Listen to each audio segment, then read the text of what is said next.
And for those of you who might have heard that comment on the tape, when you see it later on, when you start a tape, you kind of pose a little bit and you say you feel so stupid while you're waiting for the tape to start, you say. But welcome to our class today, and I'm looking out at a sea of faces that I haven't seen in a long time. And a couple of the faces I didn't know before, and it's really nice to see some new folks here today. Today, we're going to be covering working with children. This is great. This is one of the really happy kind of things that we do as hypnotists. You know, all day long we sit in our offices and people come in with these terrible problems. Oh, I'm suffering from South African mental depression from the South African berry tree and I don't know what to do about it. And you go fix it and all that other kind of stuff. And then children come in and all of a sudden you're grind out working with all these terrible problems, it's like a fog that separates. And here's this little cherub face there, and you can really have a wonderful time working with kids. Kids are among the easiest people in the world to work with. It's actually more difficult for me to put this kind of a seminar than to put this kind of seminar on than it is for putting a seminar on for depression or smoking or weight loss or pain control, because of the ease. And you just have to know a few techniques to work with kids. Now, how do we define a child from an age group? What do we really want to cover? Well, the very young. The very young, we will say, comes from birth on up to 5 or 6 years of age. And then what we call the middle type of kids, which will come from about 5 to about 10, 11, that type. And then you get into your older, where you're becoming young men and women where they're hitting the 12 and on up type of break. So we want to look at each one of these as a group, because the techniques are subtly different. You're certainly not going to talk to a 12 or 13-year-old child, young adult, as you're going to talk to a 5-year-old. So we want to focus on each one of these areas to see which is the best way to handle the problems. Now, the beauty of working with kids is whatever programming they have when they're young, when we're on the younger side of this, is not in there very strong. It's not as if we're dealing with somebody who is 40 years old. The programming is new, so it's light, so we really have a great opportunity here to do correction. You know, I've had my own experience over many years working in the profession, and a lot of that time has been with children. But to prepare for this, I said, well, let me go out and look at what other people have done. And I dove into my library and called around, did some research. You know, it's amazing. Everybody in the world has written books on hypnotism about everything in the world, but very little of it has to do with documentation of working with children. Very little of it. But I did come across a couple of books that, when I read them, again, I really liked. This one here called Hypnosis and Your Child, an MD, Max Alexandroff, Alexandroff, MD, is a wonderful book on working with children. He lays everything out beautifully. He's got a wonderful concept. And the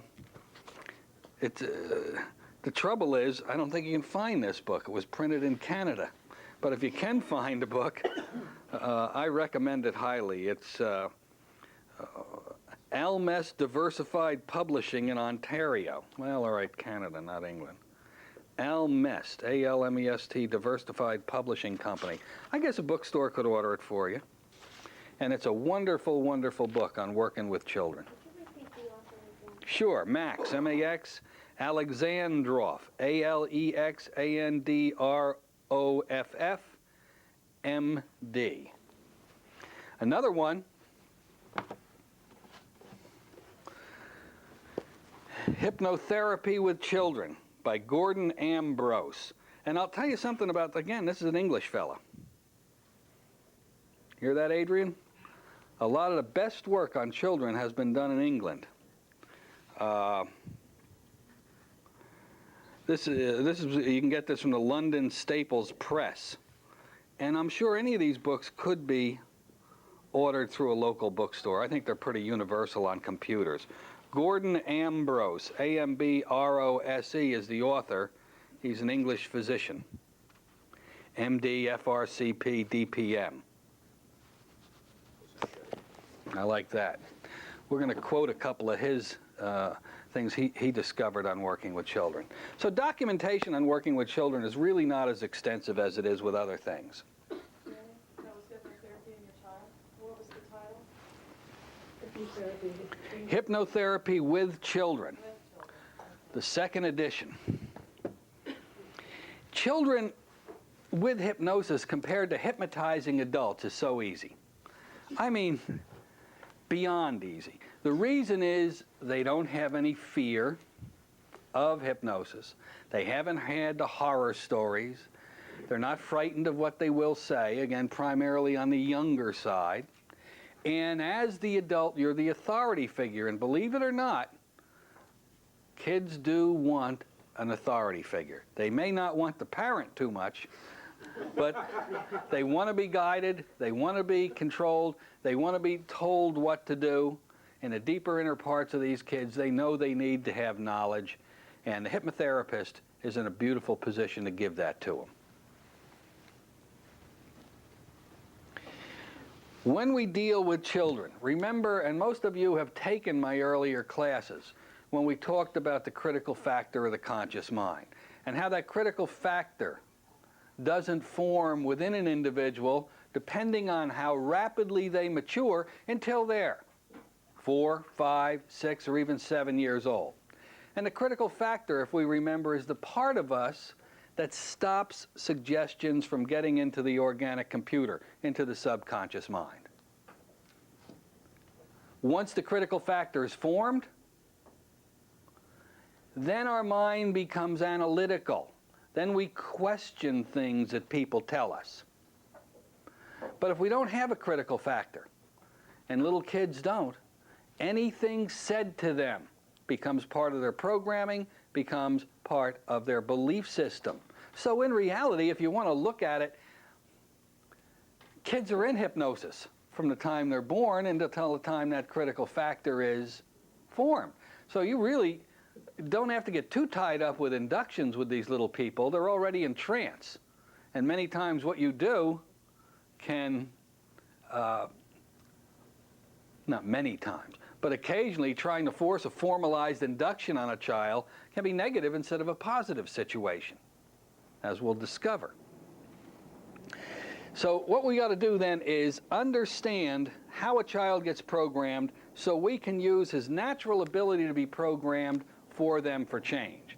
When do you have any idea a child first becomes programmable? Got any idea? Or as we used to say in New Jersey, any idea on when this could be? At birth. At birth. Wrong. In the womb state. Before birth. From conception on. From conception on. Well, possible. The data that I've always used and I feel comfortable with, and I don't have all the answers, it seems when we do regression work, when we're taking people back to the cause of problems, it looks to us that overwhelmingly memory begins at about 3 months after conception, usable memory. Where the mind has gotten to, the brain has gotten to the point that it's able to accept sounds that it hears around the mother. Now the child doesn't know what these words are. He doesn't have any idea. But what happened is those imprints are going into the mind. Those words are going into the mind. After he learns the language, that programming becomes hot. But children sense other things when they're inside and growing within the mother. And they sense things very clearly. And for those of you who have done regression work a lot, you'll know exactly what I'm talking about. A child inside the mother senses anger between parents, senses stress and tension within relationships. Also, senses the opposite. Senses love and feelings of security between those individuals that are on the outside world. Children love to be talked to by the mother, by anybody. But the mother seems to be the closest during this period, usually. Unless they're a test tube baby, but still, you know what I'm talking about. Mothers should always be talking to their children. You have to be very careful what you say to children, because they'll accept it all.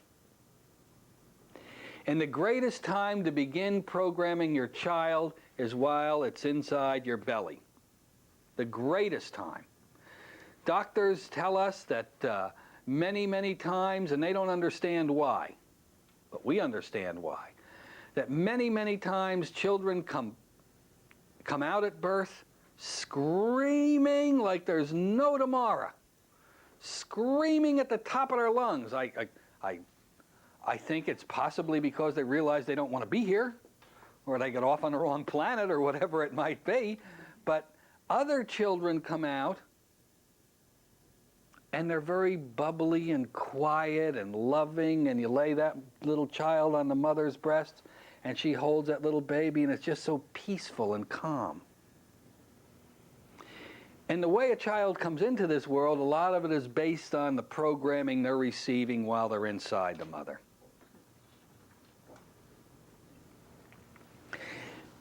A good, dear friend of mine used to work with me, and Steve Parkhill.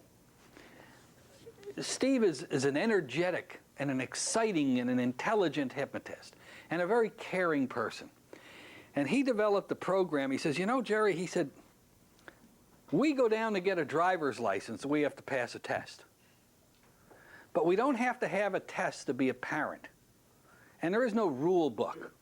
So he decided he was going to make a program up called Parent Aid, and where he was going to bring parents in and show them how to program their children during the time in the gestation period and during that enormously powerful time between birth and 4 or 5 or 6 or 7 years old before the critical factor was formed. Was going to show the parents how to hypnotize them while they were in hypnosis, how to give them these wonderful suggestions of change, of support, of self-confidence and self-esteem.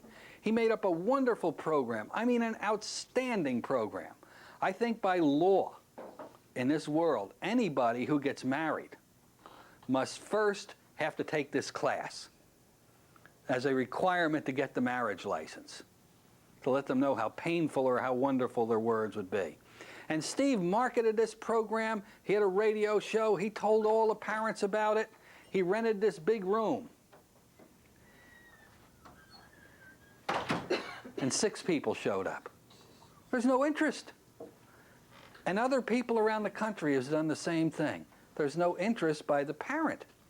And this is very, this is a terrible statement for what we need, what we should be doing. And this should be taught in the schools.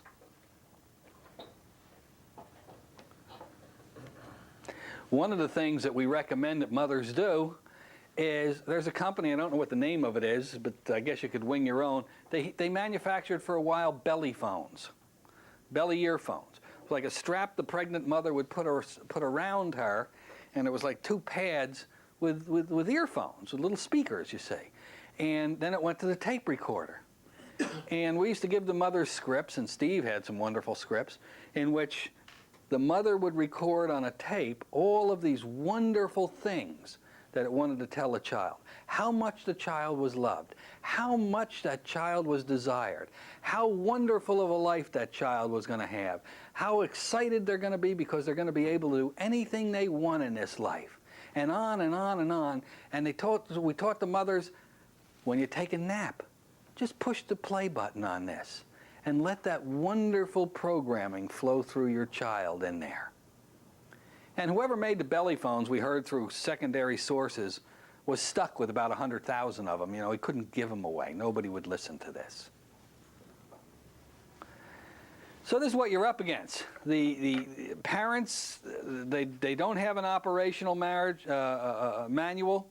They should, because that's the time children have the first opportunity to be programmed. The next thing that we want to think about before we get into the actual formalized hypnosis is the birth process. The birth process is another traumatic, scary time for a child. And I tell a story in some of my classes. In other classes, I don't tell a story.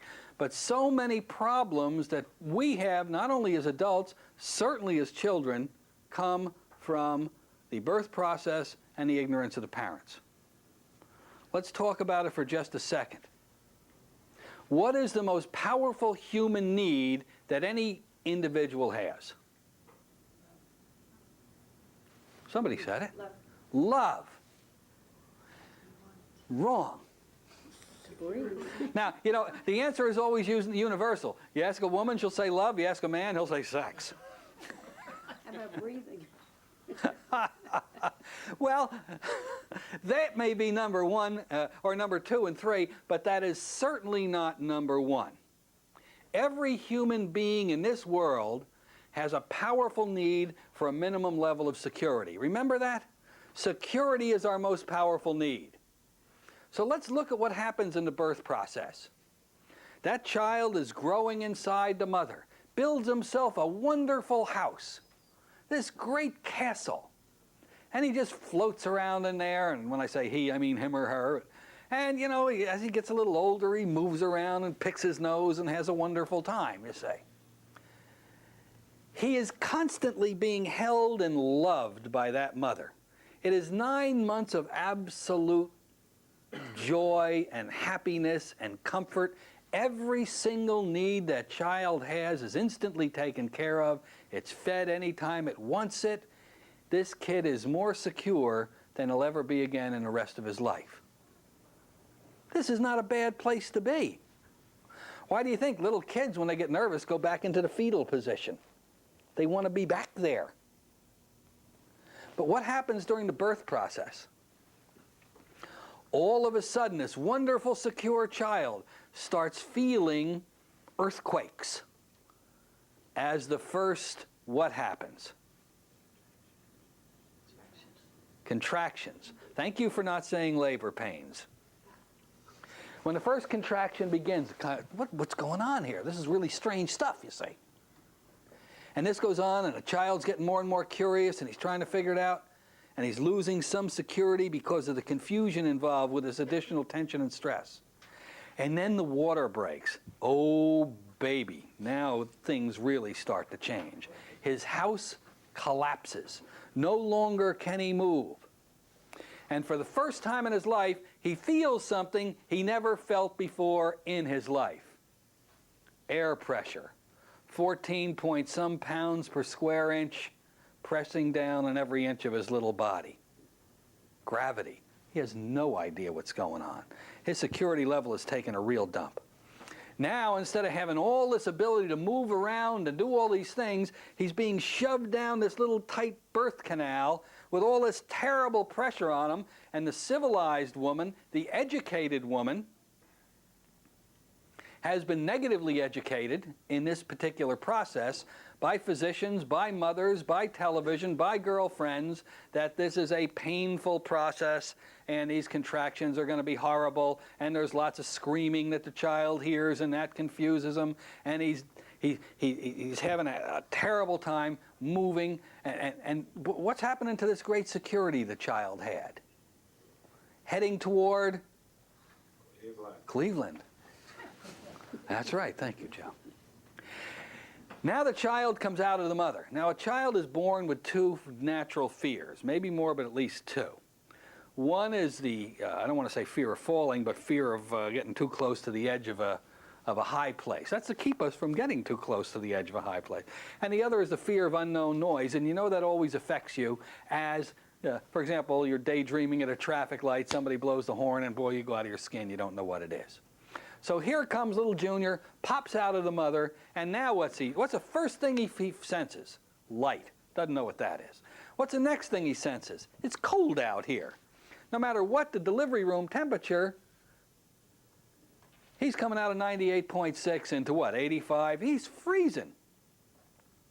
Then they hear all these really strange noises, instruments dropping, people screaming and yelling and all this kind of stuff, and maybe still the doctor or somebody will pick that child up and maybe wrap him on the bump. On the bump. Isn't that what they say? Heels. On the heels? But in England, Adrian, don't they say wrap him on the bump? Is that what it is? Or on the bum? On the bum. Yeah, wrap him on the bum. I remember the old days used to hold him upside down. You know, swing him around a little bit. And any security that child had is gone. Now you're dealing with the most insecure blob of flesh that's ever been created by a human. So move forward. Now the child is home. Now he's like an alien on a foreign planet. He doesn't know where he is, what the rules of the game are. He can't control his body. And he's scared. Now, young mothers, thank God for young mothers or none of us would be here. But they all have a tendency, especially with the first child, to make the same mistake.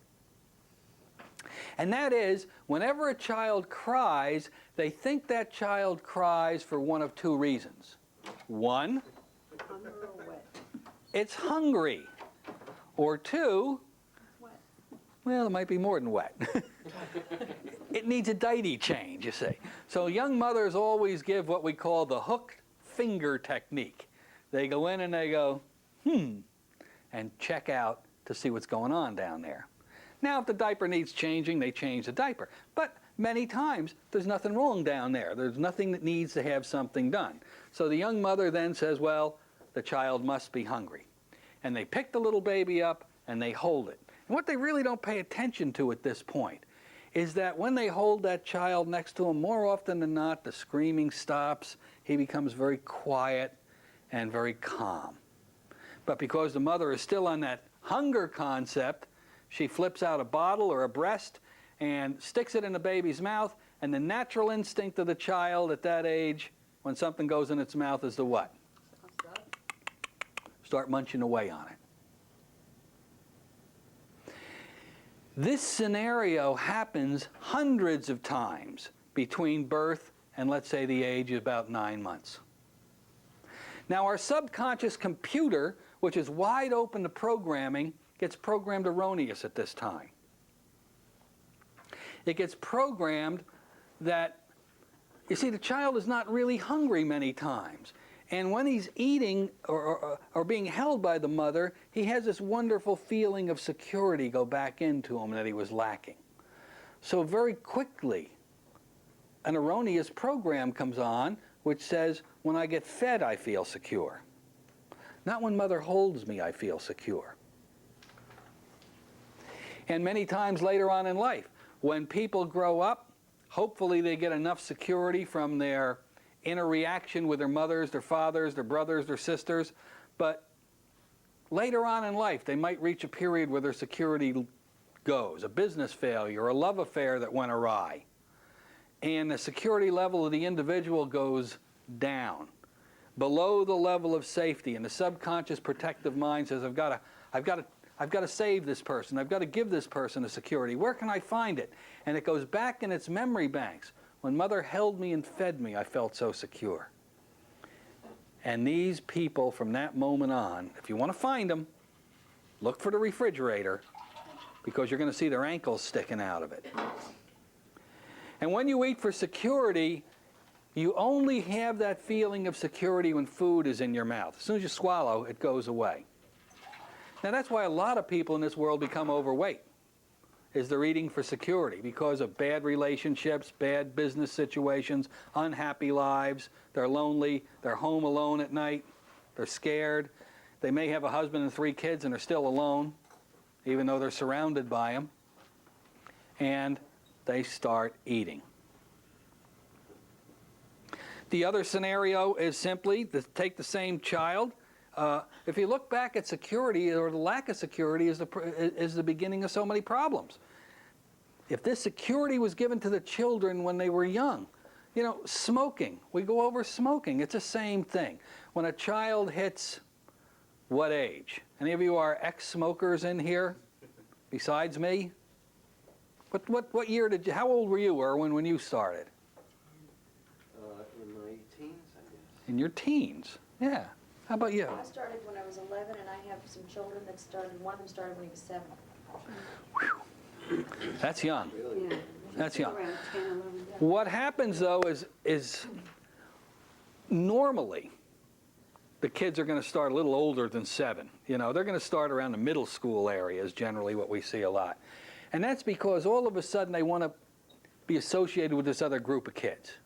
And they say people start for peer pressure. Well, peer pressure really is not right. They start because of the need for security. And when they want to hang around with a particular group, and again, in our regular class, we say everybody ought to stake out a middle school. Get your binocular, tell the police, though, so they don't think you're some kind of a prevert. People think I really use that word, pervert. And just watch them. When they come out from their breaks, they'll stand in a circle. It's like circling the wagon trains against the Indians, the kids will do. And the kids that smoke will light a cigarette. And the ones that don't smoke won't, obviously. But there's a subconscious and a subtle thing going on, a subliminal thing. The students that light the cigarettes generally are like the cooler ones in the group at that age, you see. And either physically or just verbally with their eyes, they'll face each other. And the people who are not smokers feel left out. Now, they've already cut off their security from their parents because the parents aren't cool anymore and they don't know anything. I know none of you ever felt that way about your parents. Mm-hmm. And what happens is their security, they want to belong to this group, their security level drops, they think they're not being accepted. When it goes to the danger point, the subconscious says smokers are accepted, smokers are secure, and the next time one of these folks offer you a cigarette, you accept it, you light it up, and you cough, you hack, you throw up all over your shoes, but it doesn't matter because the other gang are patting you on the back. Atta girl, Judy. Go ahead, take another puff, you'll be okay. And your security level goes up, you feel fantastic, you're one of the gang, and pretty soon the habit pattern develops and you're hooked. And we understand now the cigarette companies are not only hooking us, they're manipulating us by adjusting the amount of chemicals in the cigarette, which is now 499 different chemicals, which is interesting. Well, this is not a smoking session. But it all goes back to the early programming. That's the point that we need to get at here, that security is the key. If a child grows up feeling secure, if a child grows up feeling during these formative years, and I'm going to classify the formative time for a child from about 6 months after conception to 4 or 5 years old. The most critical time in the life of a human being is in that block. If that child can be programmed with feelings of love, with self-confidence, with the ability, knowledge that they can do anything, knowledge that they're loved, knowledge that they're good people, forget it. These kids can do absolutely everything in this world. And once they get that programming in, the effects of peer pressure are minimal to non-existent, especially for the intelligent parent who knows how to continue to hypnotize and program their children after that time. Like we did with our kids, using lots of DRTs. Who remembers what a DRT is? Joe, what is it? Dirty rotten trick. Dirty rotten trick hypnotic techniques. That's correct.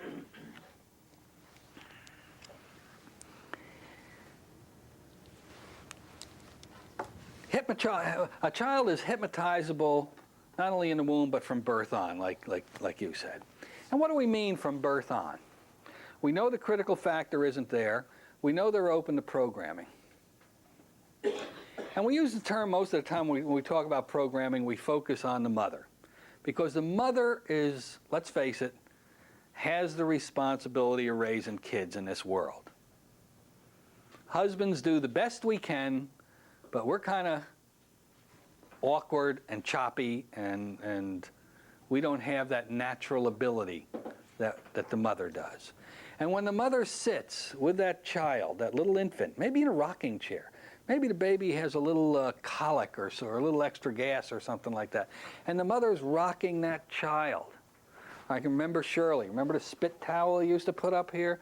And you'd be in the rocker and you'd be rocking and patting that little infant on the back.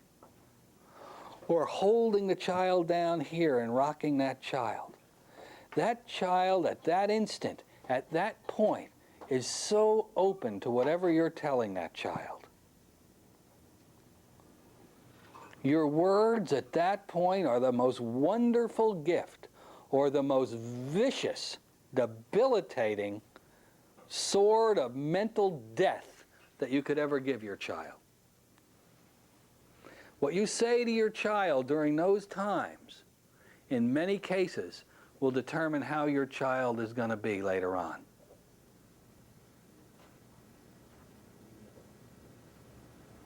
The power of this particular period for the mother or the father cannot be underestimated, cannot be underrated. Critical. You can build your child up, or you can tear them apart.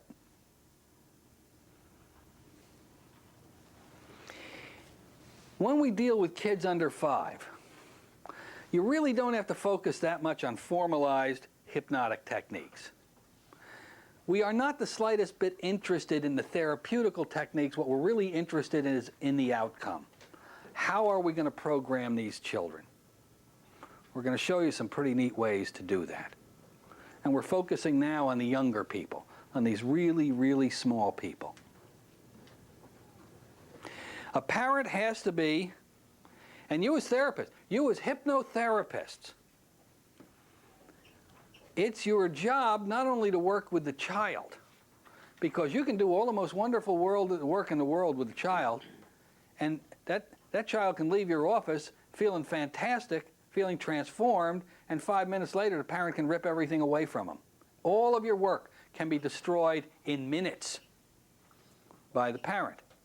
Not that the parent wants to, but the parent doesn't have the slightest idea what's going on. So your job is also to educate the parent. That's the second half of it. And you'll do this in the pre-talk, when you'll talk to the parent, and you got to talk to the parent without the child there. We'll get into how to do this in a little bit. You got to talk to the parent. You've got to explain the critical factor and its job. You've got to explain to the parent what we've just talked about here, so that they know what to say to their children to start correcting the problems that they have caused. Parents cause the problems, because who else is the child around? When a child is born into this world, they got a clean slate. There are some possible genetic tendencies in personality and maybe leaning towards certain illnesses, but that is a minor situation. During the years from birth on, that parent is got to be educated. We go back to the parent aid thing. That didn't work because parents weren't interested. But if a parent is bringing their child into you for help, they're interested. You've got to give them the education. Otherwise, they'll just undo in minutes what you've done with them, the transformation that you've given that child.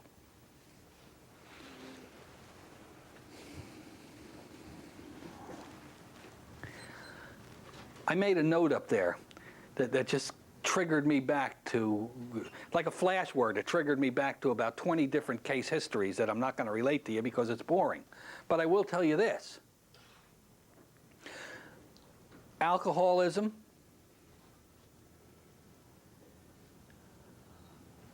lack of the ability for a child to succeed, self-confidence, self-worth, the football star, the head cheerleader versus the dropout, the drug abuser, the hyperactive, the attention deficit disorder, are formed in the first few years of life. When that drunken parent comes home to the little to the little girl. Faye, you're a little girl. You'll never be any goddamn good. You're going to be a drunk just like me. See, I'm the mother here, the drunken mother. You're going to be a bum. You're never going to do anything. And here's this little girl got whomped on the head.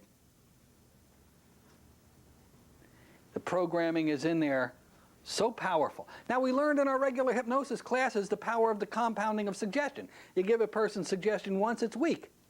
But an alcoholic parent's going to whap that daughter, and he's going to or son, and he's going to give the most vile suggestions over and over again because they hate themselves so much. And you are doomed to a life of alcoholism. You are doomed to a life of drugs. You are doomed to a life that you must find some way to escape from because you hate yourself, because you know you're no good. You're certainly not as good as the cheerleader here, are you? You're a bum or a bumette. The power of parental programming. On the other hand, Rick Lawrence over here, a fantastic hypnotist, works with parents, and he brought me in as your parent, and I wanted to be the best that I could be, and he had a class for parents. And now I come home and I talk to you and I say, darling, and I hug you and kiss you and I say, oh, you're so important, you're so good, life is going to be great, you're going to be able to do anything you want to do. And now you end up the cheerleader, the businesswoman, the corporate president, or whatever it is you want to be. When we regress, how many of you have worked with alcoholics or drug abusers? Tell me the truth. How many of you use regression with these people? Go back to the cause.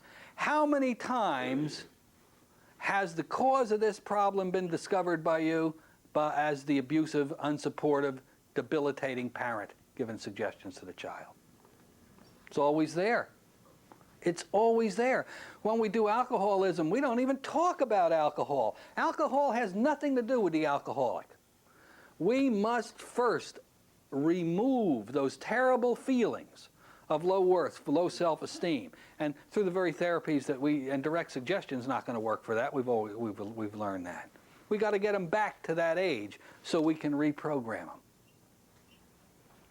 Cause a kid's problems is easy. It's you. How many parents are in here? How many of you parents never listened to what you said to your child all the time, and you've said things that you really wish you didn't? Everyone. I'm a parent, and I know, and even with my knowledge of this, I know that you can't listen all the time.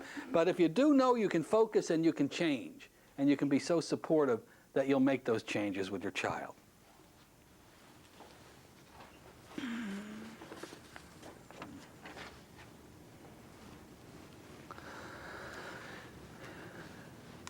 Inductions for children. Everybody worries about child induction. How do I hypnotize a kid? How do I do it, Jerry? They're there. I mean, they're little kids. What do I do? How many are kind of scared about hypnotizing kids for any reason?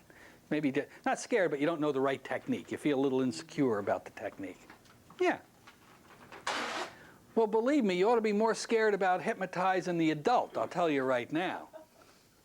I've taken the liberty, and I hope you won't mind, to type out a whole bunch of children different inductions for you that I'll be happy to give you. Will that be all right? Yes. And the beautiful thing about children inductions is you can be a kid too when you use them. That's the fun part of children inductions. You get to talk like a child. You never talk below the child and never talk above the child. But if you're dealing with little young kids, you can be a little young kid too, kind of, in your delivery of your induction, you see. And I don't know about you, that makes me feel good because I never grew up and I hope I don't ever start. No fun being an adult. I just got bigger, physically. Still a little kid inside, you see. There are 3 rules that must be followed in order to be successful with a child with hypnosis.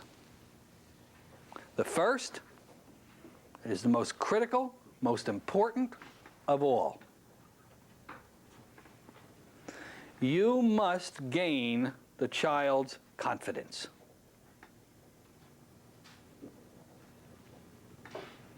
Now, how do you gain a child's confidence? Well, the first thing you do is get the parents out of the room. The parents can, with the younger children, can come in just long enough for them, the child, to feel that you're okay, rather than being shoved in with some big adult, you see. But there comes a point where the parents got to go. Don't ever let the parents in the office. Don't, I tell parents, look, if you want to stay here, I'm sorry, I'm not going to work with you.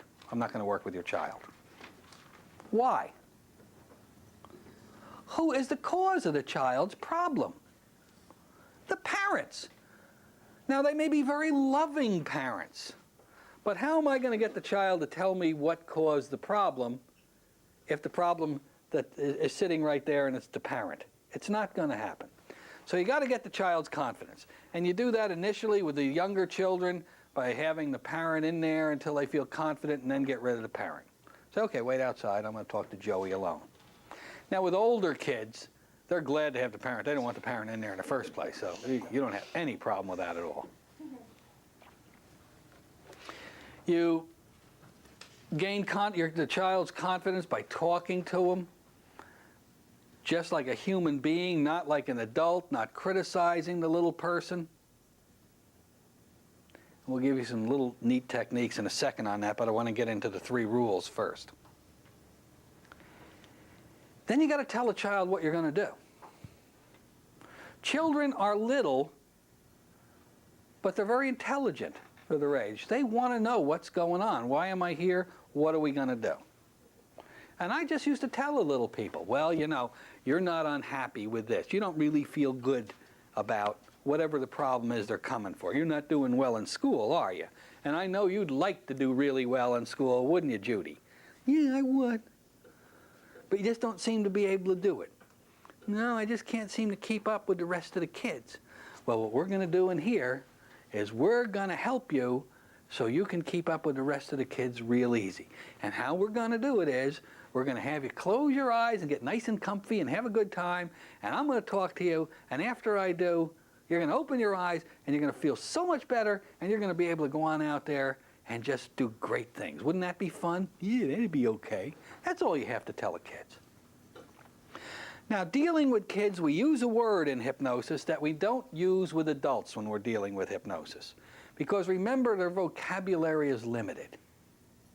Now, with adults, we should never use the word sleep.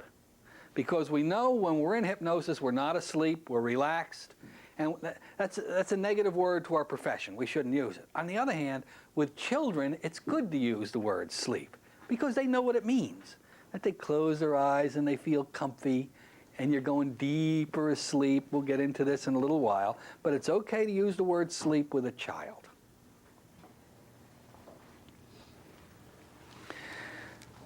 So you tell them what you're going to do, and then the third thing is use any suitable technique. And we'll go over a bunch of them today, and you can invent your own. My job today is to show you that you don't have to worry about inductions, that you can invent your own. We're going to give you 4 or 5 or 6 or 7 of them that you can use, but when you use them, you're going to start to realize, this is stupid. I'll just tell them to do something and they'll do it. Because kids will do it. They won't ask. They'll just do it. Big people question you. Little people, what do you want me to do? Okay. And they do it. That's the hardest thing for an adult to learn about working with kids. They do what you ask you to do. They don't do what the parent asks them to do, but they do what you ask them to do.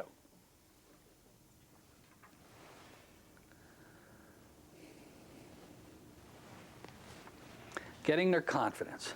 There's a critical factor that's involved with this that a child has to know. And you have to stick to it like glue. You can never move away from this if you're really going to help the child. You have to tell that child that whatever you talk about in that office is a secret between the two of you. Stay away from words that you would tell. I tell adults, hey, whatever you tell me in here is between us. Forget about it. I'll go to jail before I'll let anybody know what goes on in my office. And that's true. But kids like the word secret. This is our secret. Whatever we talk about, I will never tell Mommy and Daddy. Never. This is between you and me. Suppose they went to class about, Unless you want me to talk to Mommy and Daddy about it. Now the child starts to get a lot more comfortable. A lot more. And even a very young age. Believe me, this works for very young people. They have to know that whatever is told in that office is proprietary between the two of you. If they feel you're going blabbing to Mommy and Dad, you're not going to get any place. That child may be being abused by the father. Do you think that child would want you, if it tells you about it as a therapist, would want you to go tell a father what was told? I can see how it shouldn't be, but how will you undo it if you don't? Well, we'll get into that. Yeah. Let's just take it one step at a time here.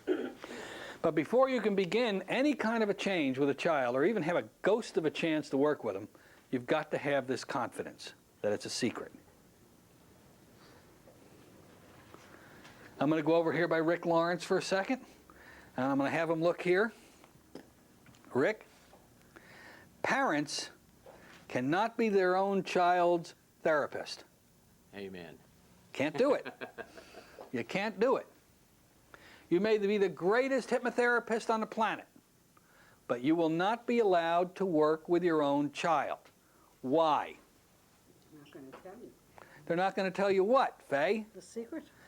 The secret that who's causing their problem.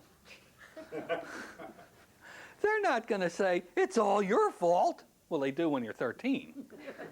But I mean when they're young. See, 13, they get smart. If it wasn't for you, for crying out loud, I wouldn't be in this mess. They become very wise and sage, and we get offended. Why aren't they listening to us anymore? So you can't work with your own child. We have students come into hypnosis classes. I'm taking hypnosis so I can learn to hypnotize my children and help them. Forget it. Don't give me your money. Go away. Go to some other hypnosis course. I could never be able to look you in the eye from that moment on because I take your money under fraud because you would be totally unsuccessful. the direct suggestion they take. Ah, now we can always hypnotize our own children as long as they don't know we're hypnotizing them. In other words, they're wide open for many, many DRT techniques. Dirty, rotten trick. And any parent who is not using hypnosis with their children is making grave errors in raising children. So, yeah, remember, a rose by any other name is a rose. We play games with our children when they're young, and we hypnotize the bejesus out of them. And we hypnotize them while they're asleep. We come at them from all angles if we want to have our kids turn out right. Takes a little work as a parent, but not as much work as it does later on to control them. Not to control them, but try to get them to toe the mark, and we can't seem to have a relationship with them anymore. The parent that hypnotizes his or her child has a relationship with that child during those terrible years that is still strong and powerful. They've been programmed to have it this way. They don't have a chance, you see.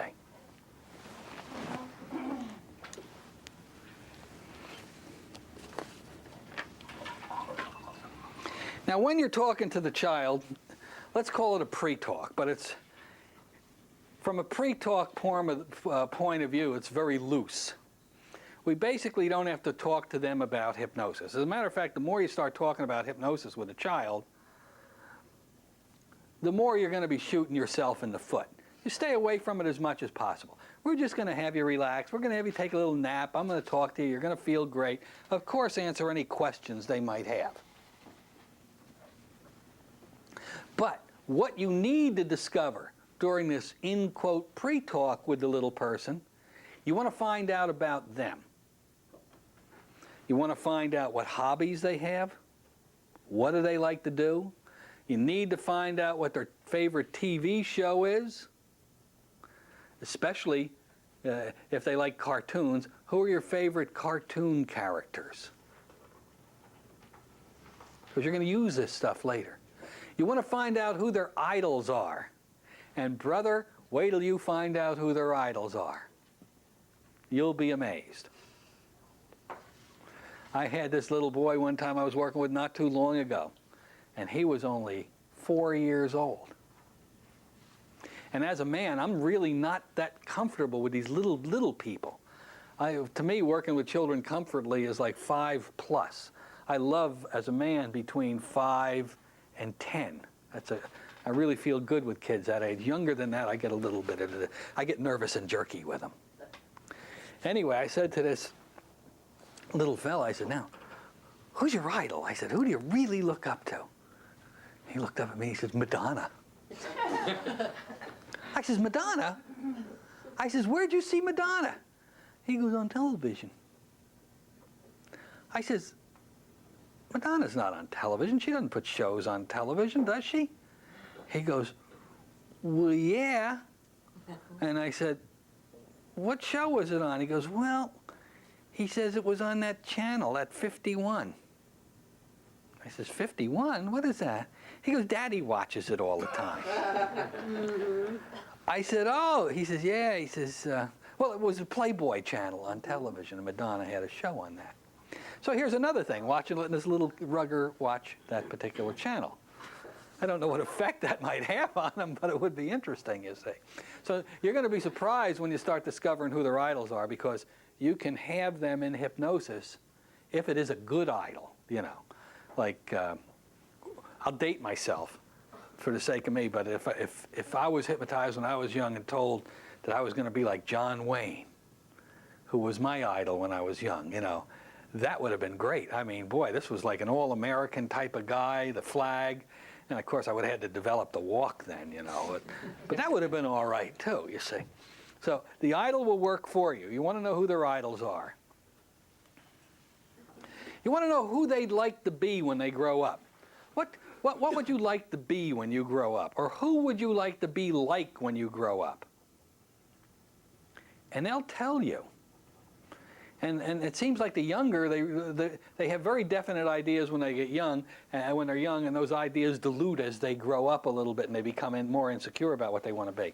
But when they're fairly young, between 4 and 5 on up to about 6 or 7, they want to be the nurse, they want to be the fireman, they want to be the whatever it is.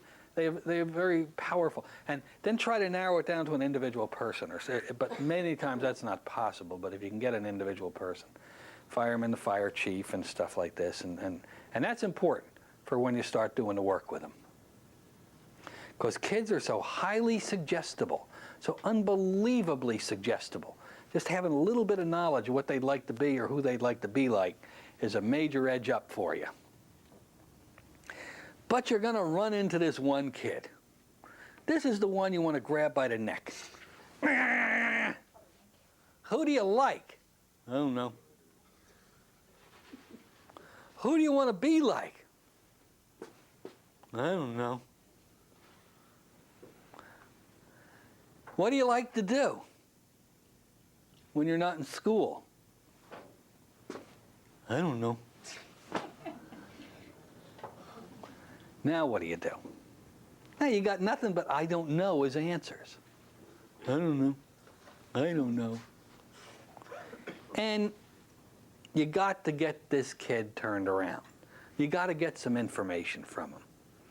So you say, you like to play a game? Do you like playing games? It's pure hell if they say, I don't know. But usually they'll say, yeah, I like to play a game. We're going to play a neat game. This is a fun game. And it's an easy game for you to win, because we're going to play against each other.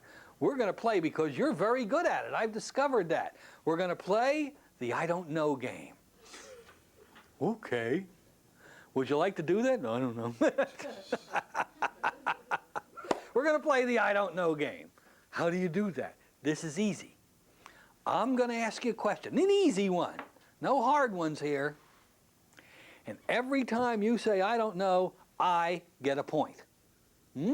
Every time you say something other than I don't know, you get a point. And you can win because you got all the answers and I don't. Yeah. Are you ready? Okay. Now let's make it easier, because it's easier if you close your eyes to play the I don't know game. Just close your eyes and listen to the question, and let's see if you can get more points than me. You ready? Yeah. Do you like school? And they start with I don't know, and then they'll stop and they'll go, no. Aha. And in your pre-talk, you want to get the names of their best friends also. Say the best friend is Joey and Judy and Doris. You like Joey? Yep, sure do. Like Judy? Yep, sure do. Like Joey? Nope. Make a little note. What's up with Joey? Because you're going to talk about it later, you say. And you ask some innocent questions where you get a lot of yups, and then you want to fire in questions that you might think are significant. But you don't want to make all significant questions. After a couple of silly ones about Joey and Judy and all this other kind of stuff, you already had their idol. You know, do you like Madonna? Oh, baby, do I like Madonna. 20 years ago, from now, they're going to listen to this tape and say, who the hell is Madonna? You know. But every once in a while, you want to fire in. Do you like Daddy? Do you like Mommy? But not together. You know, separate them with questions. Daddy ever hurt you? Separate a couple of more questions. Mommy ever hurt you? Do you like your teacher? And they're going to get into what's called a pattern of response. A pattern of response will be the child will not even realize that they're answering the question. It's just going to come out automatically. And you're not going to get these I don't knows. So you start off when you play the I don't know game with silly little non-threatening questions. That's very important. Do you like your house? Do you like your bedroom? Do you have a favorite toy? Nice little innocent questions. And then you zing one in. And you're going to get some very definitive information. Now, when you get, as you're moving down this path and you hit, boom, do you like Daddy? And you get a no. This is the opportunity. Remember, we're almost going back into what we teach in our regular class, into stems work. Remember how we taught the stems work, where I'm going to start a sentence and I'll stop it and then you put an answer on it? This is almost like childlike stems work to a large degree. And you'll simply say to the child, do you like Daddy? No. Why don't you like Daddy?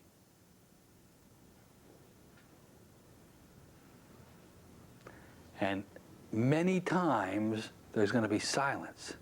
And you simply lean over to the child, their eyes are closed, and touch them on the hand and go, don't worry, it's all our secret. This is our secret. And they'll start to talk to you. Now, once a child starts to talk to you, once they get over that little initial barrier of talking to you, then they will garbage out like there's no tomorrow. It's just getting, it's like a car spinning the wheels on ice, and all of a sudden it gets traction, and kaboom, it's heading down the road. Once they start talking to you, it's going to open up, it's going to come out. Do you like Daddy? No. Why not? We can talk, it's our secret. Well, sometimes Daddy touches me and I don't feel good that way. Does Daddy touch you places that you don't like to be touched? Yeah. And here's something you find out. Do you like Mommy? No. Why? Mommy comes home and she's not the mommy that leaves. She comes home and she hits me and she yells at me and she calls me stupid and dumb, and I'm going to be just like her. And she uses words I don't even know what they mean. You hear that a lot. What are some of the words Mommy uses? I don't know what they are. I don't know what they mean. Well, tell me. Maybe I can tell you what they mean. Well, sometimes Mommy calls me a slut. I mean, child doesn't know the definition of that word, but they know it's not a good thing, don't they? So this is how you're starting to gain all of the information that you need in the pre-talk with that child. And the I don't know game is a great way to play a A great game to play, even if they don't give you the I don't know. You can have them close their eyes. Let's play a game. Let's play the I don't know game. This is a fun game. And it's a great way to draw out that information. And again, once it starts, the pattern of response develops. The child becomes more and more secure because you're not yelling at them. You're not criticizing them. You're just gaining information. You're their buddy. Or if you're a girl, a buddiette. Is that how it works? And it'll come out and you'll have the answers.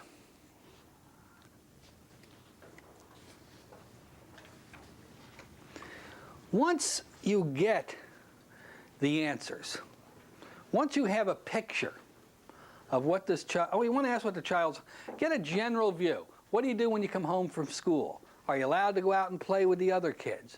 You're going to discover some kids don't have a childhood. Some kids have a responsibility to take care of other kids. Some kids are the mother and the father combined at an age where it's not fair for that child to be a mother and a father. And they don't have a childhood. And they're very unhappy because they can't go out and play. They got to clean the house. They got to do the dishes and all these other things. So you want to find out what their life is generally like.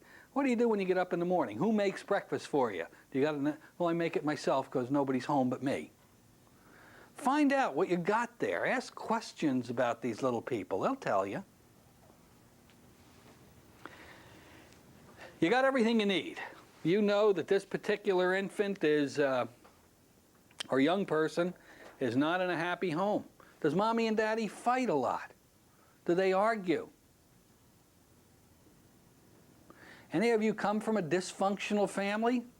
Should be about 90% of the hands in this family. A room should go up, by the way.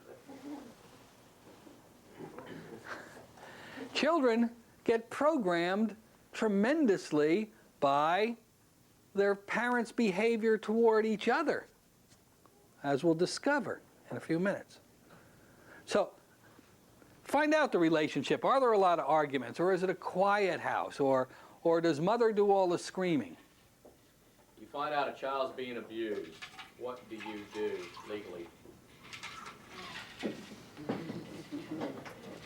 Well, I'm on camera, so I'll say legally you must report that individual to the proper authorities by law in the state of Florida. That is the legal answer. What age? Any age. How about a 24-year-old? Well, I guess, once you reach 21, I think that probably, I don't know what your responsibilities are at that point, legally. But to answer Rick's question, you legally must report the individual. So let's take the child abuser. Let's take the sexual child abuser who you discover by talking to the child is sexually abusing the daughter. You report that individual. What happens to that individual? They're arrested. They're arrested. And then what happens to that individual? They're taken out of the home, or the child is taken out of the home. And they're gone to jail, or worse, they could end up in Cleveland. What happens to this individual when they're in jail? First of all, what is and this is 1994, what is the mental health people say about their ability to correct the problem of child abuse? Are you aware of it? Faye, you're a licensed mental health professional. Very poor. Very poor. In other words, all you can do with these individuals is warehouse them, and then they're going to come out and they're going to do it again.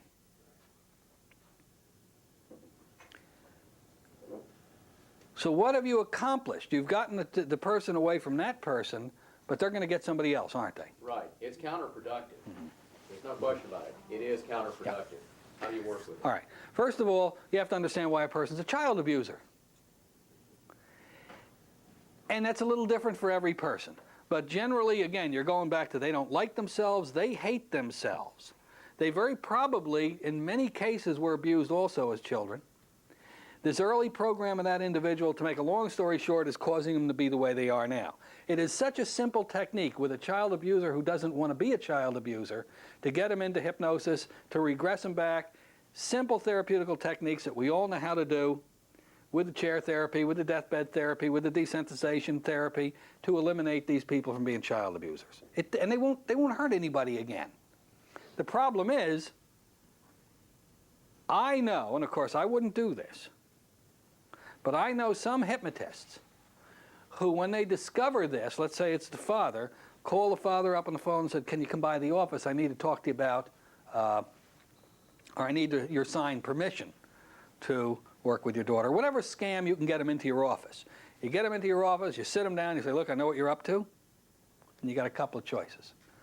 You know, it's a terrible thing. And as soon as you expose to that individual, if you have the opportunity, you know, many times it's a breakdown of tears. It's such a relief to get this out on the table. Many times these people want help. They don't want to be this way. I know some hypnotists who will then work on this person, correct the problem, and never say a word to anybody about anything. Is that legal? No. Do I tell you to do that? No, of course I wouldn't tell you to do that. What kind of a person do you think I am? But I also can see those hypnotists' point of view. Is it better to correct the problem so that man can never hurt another person again, or is it better to warehouse them and let them out and brutalize how many other children? But then haven't you, in a way, told the secret? And how do you keep a secret and yet, you know, you're saying, I know what you're doing, or whatever you have to say. If the person doesn't want to work with the therapy, those hypnotists that are working this way Yeah. will then report that individual. Because there are no choices. Child's You've secret broken is the what I'm secret. saying. How do you can't have it both ways. No. For every rule, there is an exception. Have you broke a law today? Have you gone 1 mile an hour over the speed limit? Mm-hmm. We break laws every day. Laws are guides. Now, in this particular instance, I will violate the law of secrecy, but I also will tell a parent that if you ever mention this to the child, we will take the appropriate action. Of course, I have no idea what that would be, but we tell them that anyway. So what do? You got to report the person legally. But there are some therapists in this world who would rather see if they could have the opportunity to correct the problem so this person couldn't hurt anybody again. You will have to make your own judgments on that particular aspect. Okay. So now you're ready to hypnotize the person, the little person. You know everything you need to know, or as much as you need to know. Now when we talk about, you're going to discover that for most little kids, and let me say, unless we're really dealing with terrible, terrible things that have happened to that child, and even that, in young kids, most of the time direct suggestion is all you're ever going to need to correct the problem. I'll tell you right now. You don't have to regress to 4 or 5-year-old person. Where are they going to go back to? Past life. Past life. They're living in the problem right now. It's a today problem, you say. And the programming that went into the child can be very nicely handled with direct suggestion. You don't have to say to that 5-year-old, well, now we're going back. As far as we need to go to discover the cause of, well, that was yesterday, Mr. Kein. Don't worry about it. Get them into hypnosis and talk to them about what you need to talk to them about. I even got some patter for you on some of this stuff. This is scary, you see. And then you'll emerge the child. And you will be amazed how quickly the transformation happens with young people. Shirley and I were up in the room this morning kind of getting cleaned up, and we got done early, and they have the coffee pots up in the room, which is nice, so we had a cup of coffee. I said, I got to think of some case history. She says, what about, and she starts spitting them out because I can't remember them.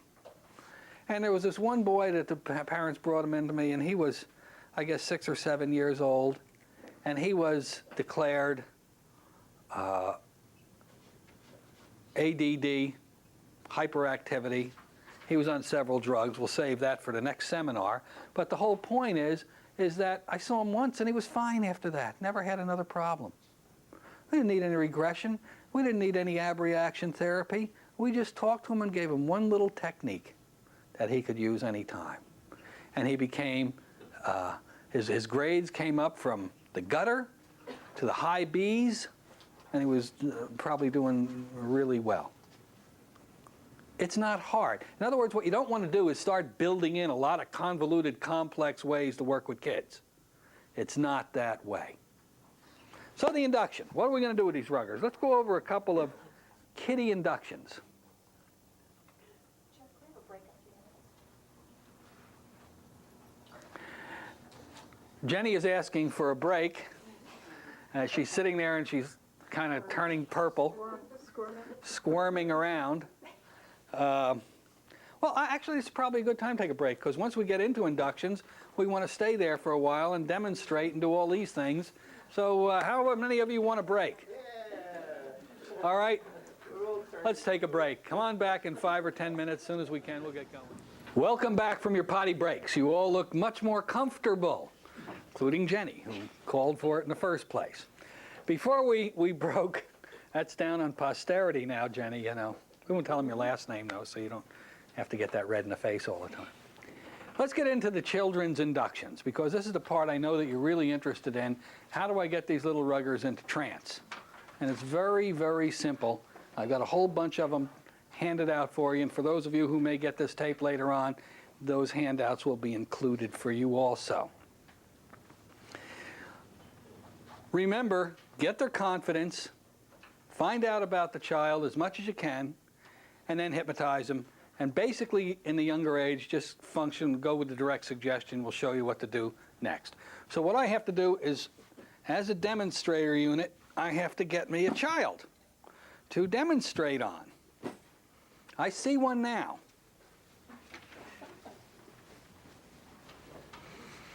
Come on, Joey. Come on, Joey. We're gonna. Come on. Mommy said it would be okay. Come on down here and sit in the chair. You're a nice little boy, aren't you? Oh. You don't know?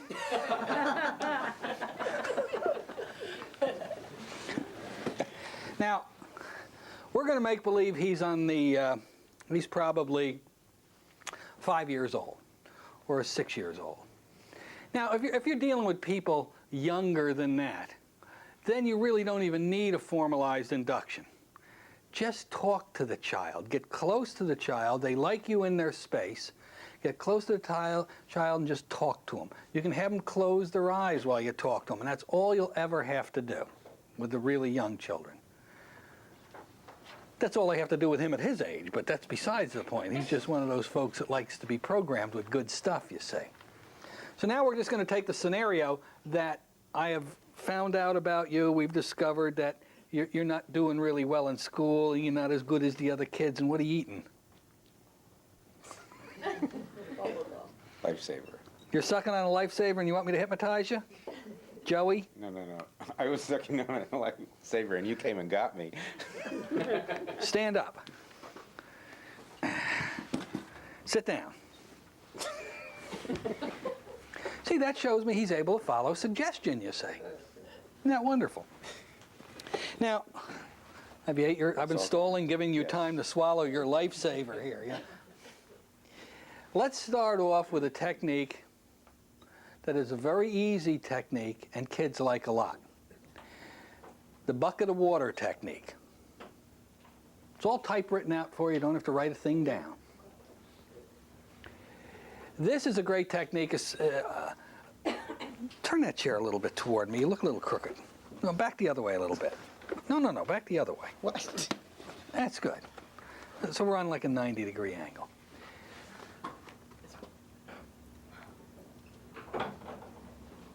All right, Shirley says she wants you to move. Which way, Cheryl? Over that way? Huh?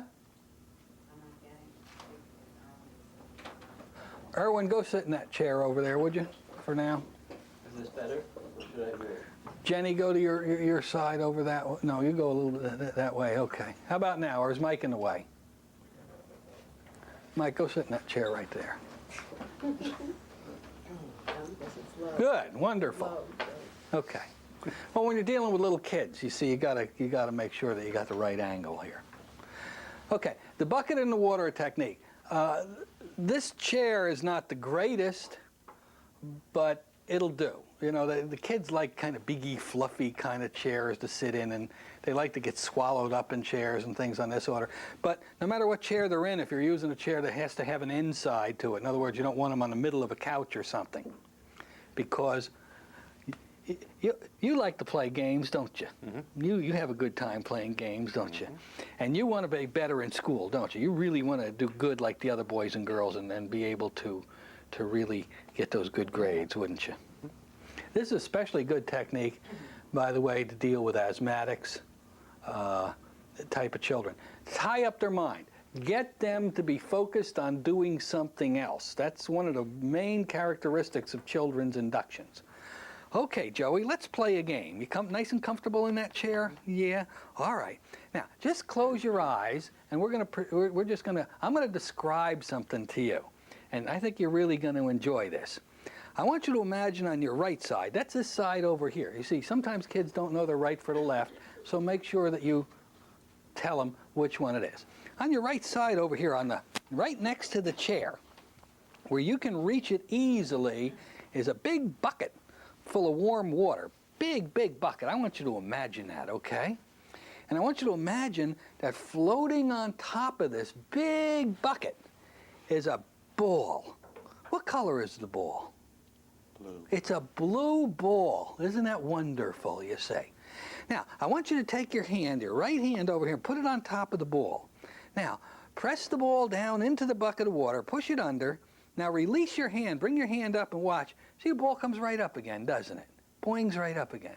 Now, just push it down again, and now let it come up again. See how it comes up again? Isn't that neat? Now, I just want you to keep pushing the ball down into the water and then letting it come up again. And just keep doing that. And Joey, you're going to notice that as you keep doing this, you just feel more and more relaxed. Each time you push the ball down, you just get sleepier and sleepier. And I'm going to be talking to you, and you don't even have to listen to me. You just continue pushing that ball up and down.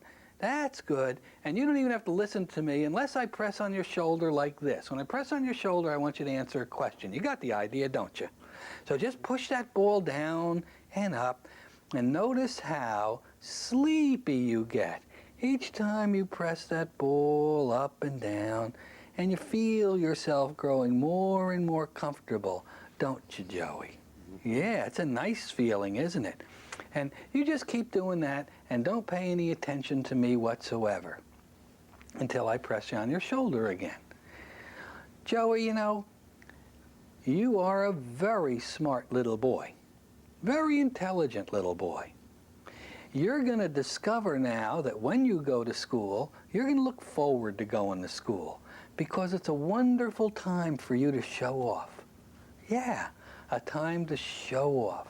A time for you to show how much you know and be so happy when you know the right answers. And you're going to find while you're in school, you're able to listen to your teachers, and you're going to remember everything they tell you, and you're just as good as everybody on, and you just keep your blithering up about what transformation that child wants to have. And you compound it and compound it and compound it until it's time to emerge the child. And it's a very simple induction. And eventually that's exactly what happens. They end up kind of like holding the ball down, and that energy, they just drift right off into a sleep, but a sleep where the communication is still, you're connected with them and they can hear everything you say. And then you got to tell them that. You'll always hear what I say, even though you're able to sleep very, very deeply. It's a fun induction because the kids love pushing that ball up and down. And then it's a very simple matter of doing the direct suggestion programming with them. Works especially nice on the younger side of the scale of children. I mean, you can use this induction with up to 9 and 10-year-old kids, and they still like it. But boy, The younger ones, when you get 5, 6, 7, they really, when you're giving them direct suggestion, it makes them feel good. The smiles come on. And children are very animated. If you see adults moving around in the chair, you might feel they're elevating from trance somewhat. But children will be boinging all around. They'll be scratching their ears. They'll be picking their nose. And they'll do anything. That doesn't mean they're not in trance. As a matter of fact, many times the deeper a child goes into trance, the more animated they become, the more they're boinging around in the chair. They might even open their eyes and look at you and just say, come on, just keep those eyes closed until we're done. They're still in deep trance.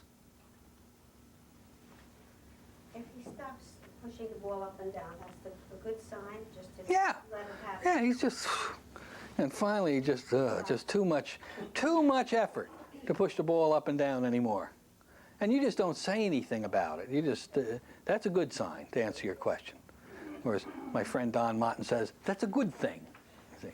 And you do your direct suggestion with the individual. Compound, compound, compound. You give a suggestion to a person once, it's weak. You give it to them twice, it's a little bit there.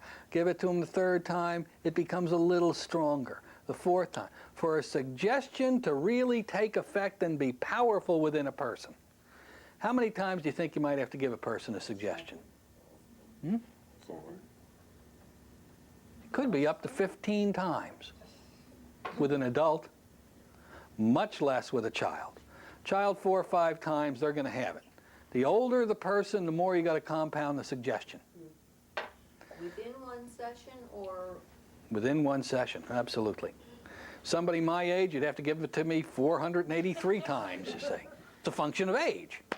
The younger, the less you have to. But it's certainly a minimum at any age of 4 times.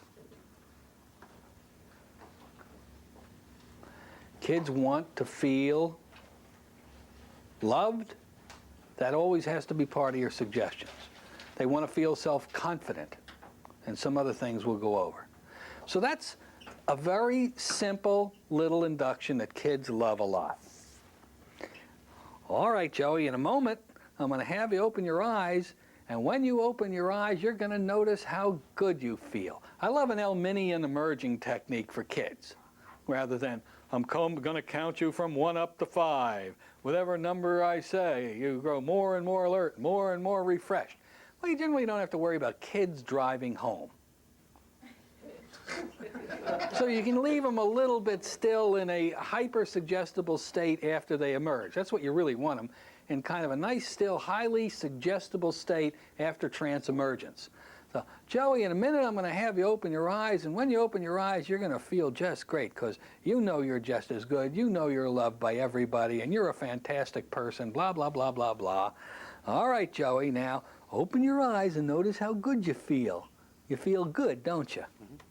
Now, the reality of it, not only with kids, but with adults, when you have them open their eyes like that, ooh, you hit my knee on a chair. Ah, God, that hurts. That's for real, right? Yeah. If you do this in your office, bite your lip. Don't let anybody know you're in pain. Okay. When they first emerge,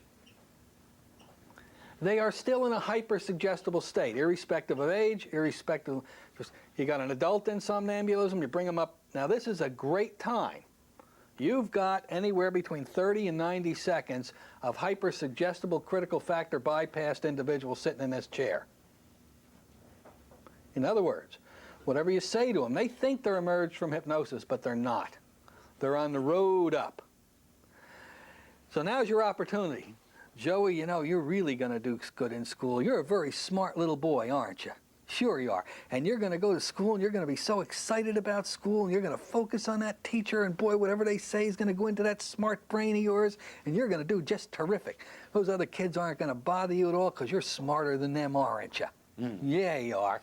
And bingada-bangada-bunga, you keep hitting them with those suggestions for 30, 45 seconds, and that really is a powerful technique, not to use with anybody. With the adults, you know, we do it a little different. As soon as we emerge and we go, look at me, and we make them lock their eyeballs on the bridge of the nose up here, and that really gets them all nervous and jerky, and you can really fire the suggestions in, you see. So that's the bucket of water technique. It's a great, nice technique to use with the little folks. Did you feel that little ball going up and down, Joey? Oh, yeah. Yeah, stay there. All right, which is the next one on the agenda here? Ah. I like this one. This is a good one. You like to play games, don't you, Joey? Sure. Yeah. Give me your hand. Watch this. Turn it this way. Now.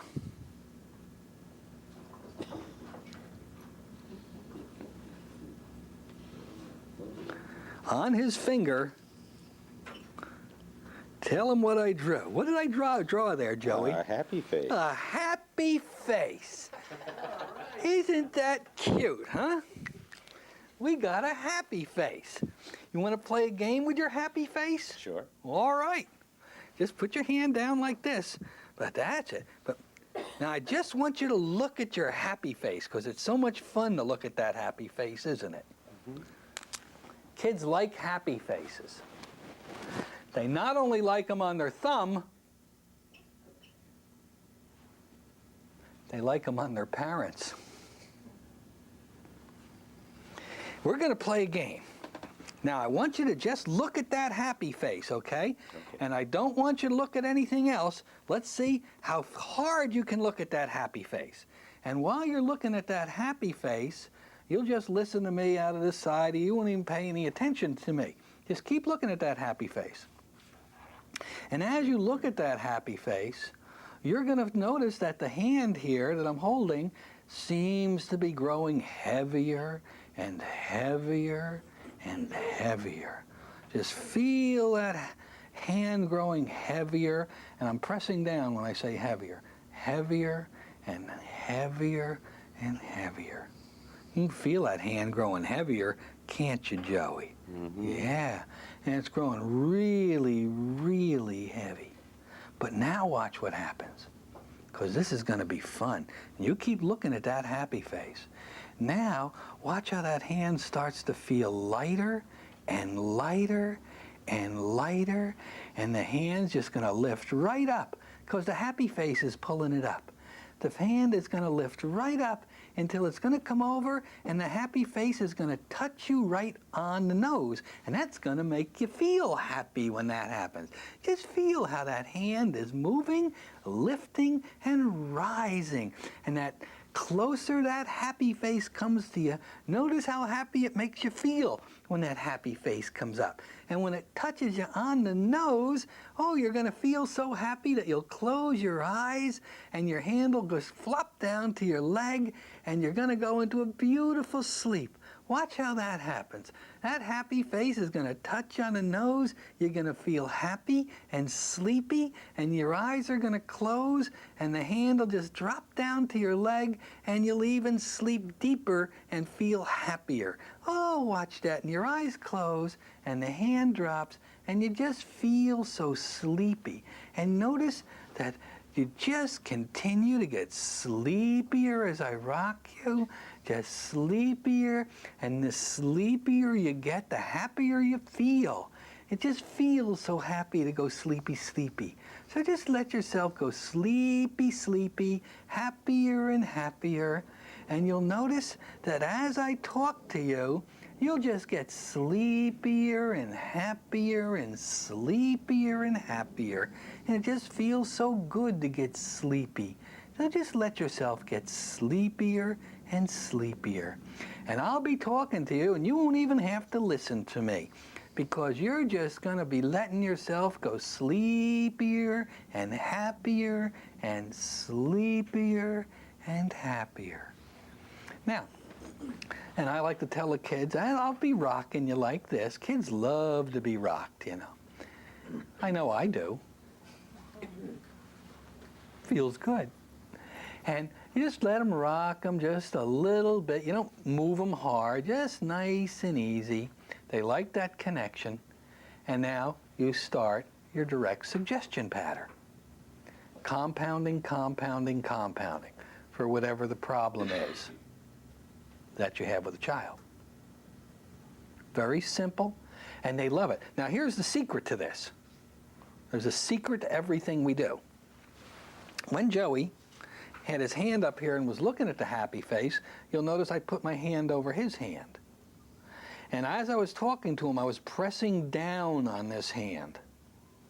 And I was also giving him suggestions that his hand was growing heavier and heavier and heavier.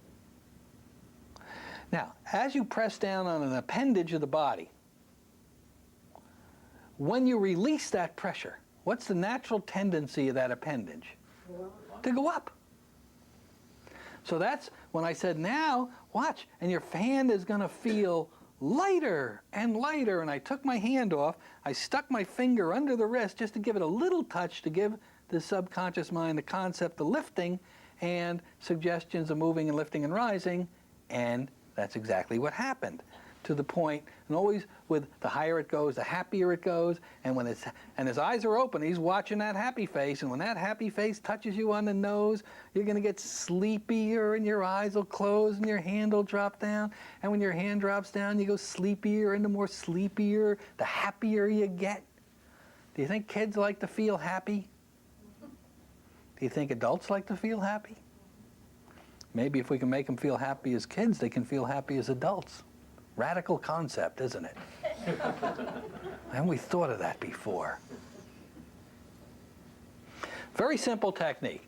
Kids' inductions are very simple. Much more simpler than adult inductions because we adults get too smart for our own britches and we want to know why and all that. Kids don't. They just want to feel happy. All right, Joey, when I tell you to, I'm going to have you open your eyes, and when you do, just notice how good and happy you feel, and notice that whatever the problem is doesn't bother you anymore, and blah, blah, blah, and we'll show you the suggestions for some very specific problems in a little while. All right, Joey, now open your eyes. Notice how good you feel. Yeah, you feel good, don't you? Feel pretty happy? Ooh, you cute little kid, you. So there is those two inductions. Let's see, would you pass these down? Those, I believe, are those two inductions. While we have Joey here,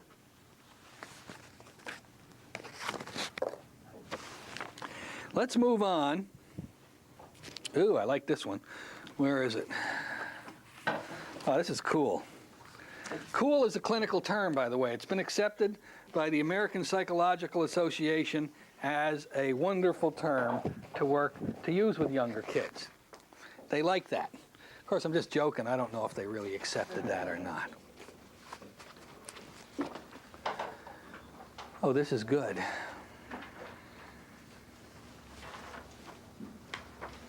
I'm going to ask one of you to do an induction. So I want you to think about your bravery. In a couple of minutes, we're going to let you do an induction.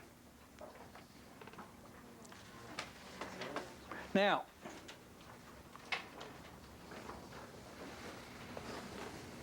when I demonstrate an induction here, I'm trying to keep to the typewritten words. That's why I'm looking at this. But you never do. You use your own personality, you put your own words in. So I'm not going to read this one, but it'll be similar to what I say. You can fudge your own words into it. Just throw them up there, Rick. Thank you. The magic TV induction. You like magic TV, don't you? Sure. Yeah. Joey's a neat little boy, isn't he? I have a magic TV, Joey. Do you know that? Yeah, it's a magic TV. Would you like to watch my magic TV? Okay. Here's how we're going to have you watch my magic TV. You like to play imagine and pretend stuff, don't you? It's a good time, isn't it? Yeah. Certainly. Close your eyes, and we're going to watch my magic TV. But to watch my magic TV, we're going to have to go to your house because that's where I put it. Where's the TV in your house? Living It's in the living room. Well, I want you to imagine I took your TV out and I'm putting my magic TV in there. 25-inch screen. This is a cool TV. But we got to go to my house. I mean, to your house. So I want you now to imagine we're walking up to the front door of your house. We're opening the door, and we're walking in. Now let's go into the living room. There's the magic TV there. Neat looking one, isn't it? Mm-hmm. Yeah. Now, I want you just to kind of lie down on the floor, get comfortable so you can watch that magic TV. Have a good time. Now I'm going to turn the TV on. Get ready. I'm turning on. First the sound comes on. There's the sound coming on. Mm-hmm. And now the picture comes on. There it is. All right, the sound and the picture is on that magic TV, and it's tuned into your favorite cartoon show. You like, see, I found out in the pre-talk, he likes to watch Bullwinkle and Rocky J. Squirrel. They were very intelligent people, by the way. If you looked at, there was a lot of messages in that particular show that was good for kids. All right, you're watching your favorite cartoon show, and there's a lot of cartoon characters up there. Who are some of the cartoon characters up there? Boris and Natasha. Boris and Natasha. Yeah. Who else is up there? Sherwood. Sherwood is there? Some visitors from other cartoons are coming in to see this too. You know, who else is up there? Dudley Do-Right. Dudley Do-Right. Dudley's a cool dude, isn't he? Yeah. Is Yogi Bear there? No, Yogi's not there, is he? How about George Jetson? Is he there? No, huh? Is Rocky there? Is Bullwinkle there? And Natasha and Boris, huh? All right. Now they're going to be doing something. Now I don't know what they're going to be doing, but I want you to watch this show. And as you watch this magic TV show, they are going to start doing things that are so funny, it's just going to get funnier and funnier. And as you watch it, you're going to notice you're going to get sleepier and sleepier. You'll always be able to see the cartoon show, and you'll always hear my voice, and I'll be able to talk to you, but you don't even have to listen to me, but you'll hear me. You'll know I'm here.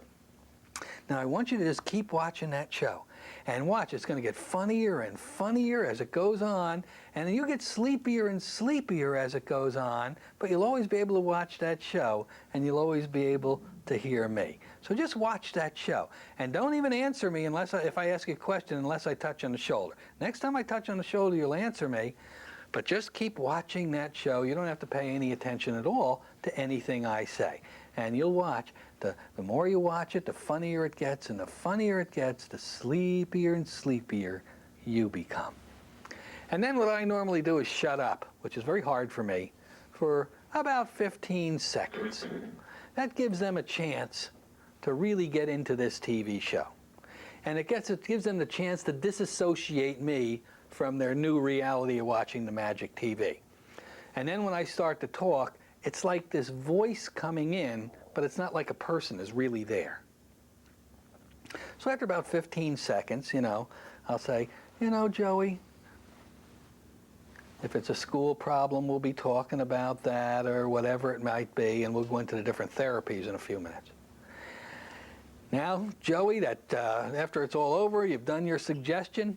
In a minute, I'm going to turn that magic TV off, and when I turn it off, you'll open your eyes, and you're going to tell me what a wonderful time you had watching that TV show. All right? Boom, I turned it off. Now let your eyes open.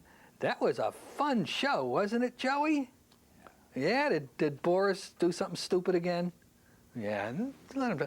And, and then you go in and you go ahead and compound the patter that you gave to the child. How good they're going to be and how much they're loved. Whatever the patter was that you gave them for the problem they came to you for. Get it? Got it? Good. The next one, and they're written out, so don't worry about it. Somebody, I hate to use the term stolen, so I won't. Somebody appropriated my gadget, and I tried to find one, but they didn't have one in a D-Land Kmart store. Of course, the D-Land Kmart store only has 3 items anyway, so it's no big deal. But they swiped my egg timer. And every hypnotist should have an egg timer. You know that one where the sand goes down? Kids love these things. And you simply say, you hold the egg timer up, one of these little ones, you know, and I'll give you the patter here, and you have them look at it. And as the sand goes down, as they look at it, their eyes get heavier and heavier and heavier. Oh, so heavy that by the time the sand goes all the way down or sooner, their eyes close and they just get so sleepy. And boy, those kids sit back and they love the egg timer. They go, oh, kaboom. Huh? Wizard of Oz. Wizard of Oz, yeah, same concept. And the egg timer is fantastic. I've got to find me a new egg timer. I'm so upset I lost my egg timer. Don't get a big fancy one. They like the little bitty ones, you know, that's made out of plastic. I know one guy went out and he bought this big thing on a wooden rack and all, and he had to hold that up. And now you're getting sleepier. And no, get the nice light one. You know, you might have to hold it for 2 or 3 minutes. And if you can find a way, like on mine was special, I got a little tiny drill. Actually, I didn't. My neighbor did. It was into this stuff. And he drilled a hole into it and took out a lot of the sand, so I didn't have to wait for 3 minutes. And he like put a little chewing gum over it or whatever it was that they use. And instead of a 3-minute timer, it was like a 1-minute timer. And it works just as well, and your arm doesn't get tired at all. So if you can do that, it's kind of cool. You like that, Rick? I like that. You like that one, yeah. Good one, Jerry. The egg, a good one. Rick said, that's a good one. That's how they talk over there on the west side of the state, you see. Oh, that's Tennessean. Tennessean? On these inductions that Rick will hand out, I've put the suggested age up there, but that's not written in blood. When I say from 3 to 9, it'll work till 10, you know, or it may not work at 9 if the person is just generally get a feel for it.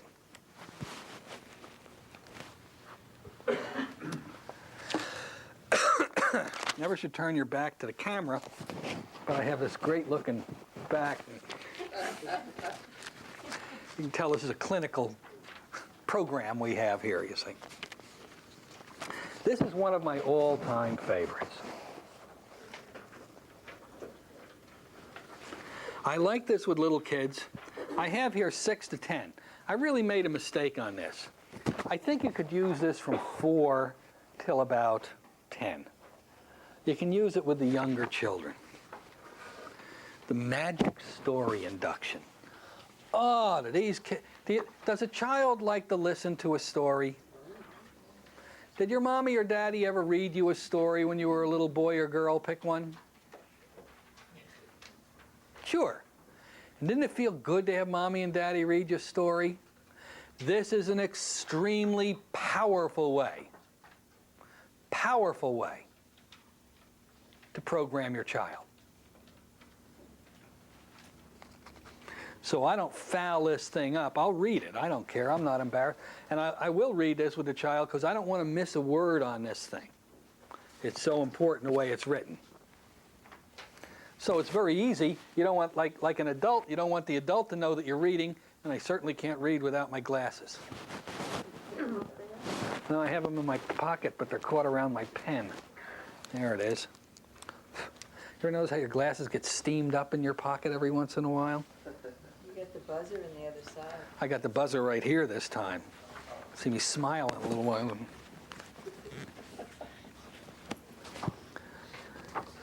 Now, you want to memorize the first line in this thing. It's like reading patter. If you don't know your patter to a client as an adult, get them to close your eyes. So, Joey, if we normally would say, just lean back in the chair and close your eyes. And I'm going to tell you a magic story. Would you like a magic story? Mm-hmm. Now listen to these words. Close your eyes, Joey. You little... Then you bring out your magic story. Now, as I take hold of your hand, kids love to have their hands hold, or as I touch your shoulder, doesn't matter. They like a physical connection with this. It makes it work better. I'm going to tell you a magic story. It's a story about a special place deep in an enchanted forest. Now, if you're dealing with a little person who doesn't know what the word enchanted is, with a magic forest. Keep it simple. Where everything I tell you will come true. Ooh, baby. It's a magic story because if you hold my hand or as I touch you on the shoulder and believe hard enough, it will really take us there. So listen carefully and hold my hand. They like that a lot. And soon we'll be deep in the magic special place where everything I tell you will come true. And little kids, you get them to believe that. Boy, it works so great, it's unbelievable. Imagine we're walking together now down a long and winding path which runs through the middle of a large woods. We're walking along hand in hand early on a bright spring morning. I'm going to go a little bit faster than I would with kids. I like to slow it down, let them feel the energy, get the scene in their mind. Birds are singing in the trees. And here and there a flower pokes its head out of the soft green grass which grows behind the path, along the path. And because this is a magic story, the further we go along the path, the more real everything becomes. As you hear this pattern develop, you will hear we're constantly saying things are going to be real. It's turning from what we are into a reality. Now and then a ray of sunlight makes its way down through the branches of the trees and falls upon the dewdrops in the grass, causing them to sparkle like a million diamonds in the sunshine. The air is fresh and cool, with gentle breezes blowing now and then, causing the trees and the grass and the flowers to move ever so slightly, as if everything in the world were feeling so happy on this bright spring morning that nothing was able to keep still for very long. And because this is a magic story, the further we go along the path, the more real everything becomes. As we continue on our walk, we can begin to be aware of the sound of rushing water. You can add little sound effects if you want. Some people I know pour water from one glass to another one at this point. Very effective if the child doesn't have to go potty. You should go before you start. You should, yeah. With each second, the sound becomes clearer and clearer. And now we're standing beside the bank of a forest stream, which is the source of the sound we've been hearing, and the water is flowing past us, swift and clear. For it's come tumbling down from a magic spring many miles away in the hills. And because the water from the magic spring is enchanted, anyone who drinks it will be enchanted too. Ooh. And he'll easily be able to find that special place in the forest where everything I tell him will come true. We dip our hands eagerly into the bubbling stream, cup them together, bringing the cool, fresh water up to our lips again and again until we've drinking all we want. Now it's time to hurry on our way once more, for the water from the magic spring has made it certain that we'll soon find that very special place in this enchanted forest where everything I say will come true. And we know now that place can't be far away. And as we continue on our journey, we notice a tiny path leading off to one side. And we decide to go up this path in order to see where it goes. We're kind of curious about this. And before very long, we notice that the woods are beginning to thin out. And that we're about to enter a clearing. And as we approach nearer and nearer to the edge of the clearing, we can see the path that we've been following leads up to a small cottage. It's a very special, this is the very special place I've been telling you about, where everything I say to you will really happen. The door of the cottage is standing slightly open as we hurry up the path. And as soon as we reach the entrance, we hurry on inside, lose no more time, quickly now. And we've arrived at that enchanted place in this magic forest, which we traveled so far to reach.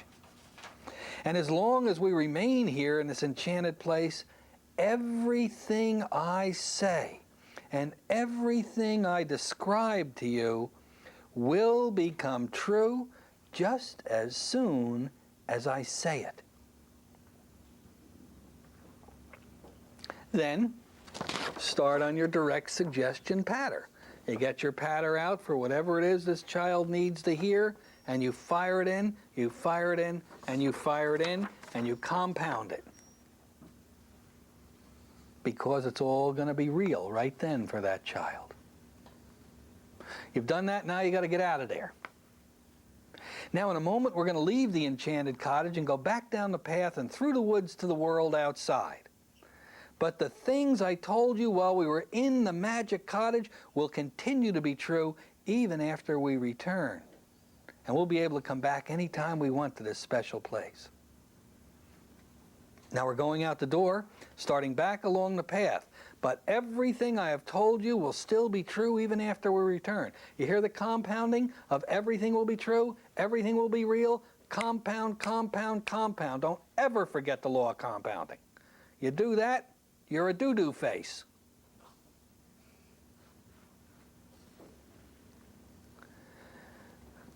Now we're passing by the enchanted stream. And soon we'll be out of the forest and you'll be able to open your eyes, feeling wonderful. And still, all I told you will be true. We're almost back now, Joey. Almost ready to open your eyes. Now we're back. Now you can open your eyes and had a wonderful, wonderful journey. Wasn't that a fun place to be? And aren't you going to do great in school now? Bingada, bangada, bongada, and there you go. The kids, I got to tell you, love this story. Where was the hypnotic induction? Well, close your eyes and listen to the magic story. When you tell a child a story, their natural response is to get totally involved, totally focused on the story. Their mind doesn't wander, so there is no critical factor. Boom, and it goes right in. I'll bet all of you could probably close your eyes and remember a story that if Mom read you one, probably what it was about. I can close my eyes and remember Bomba the Jungle Boy, when Mom used to sit me on her lap and read me those stories. You like this stuff, don't you, Joey?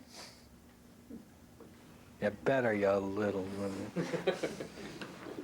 The magic story induction, an excellent induction.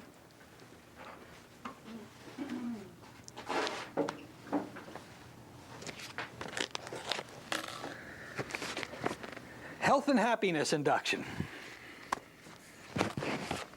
You folks don't mind if the seminar just runs a little bit longer than it should, do you? Of course not. Be all right with you? Okay.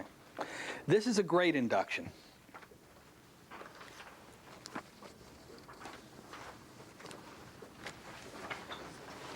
And so I don't say something stupid, I'll try to follow the flow of it. When I'm in my office, I just wing it, you know, and you will wing it too once you get the concept of it. It doesn't matter if you miss a word, but I'll try to keep tight with it here.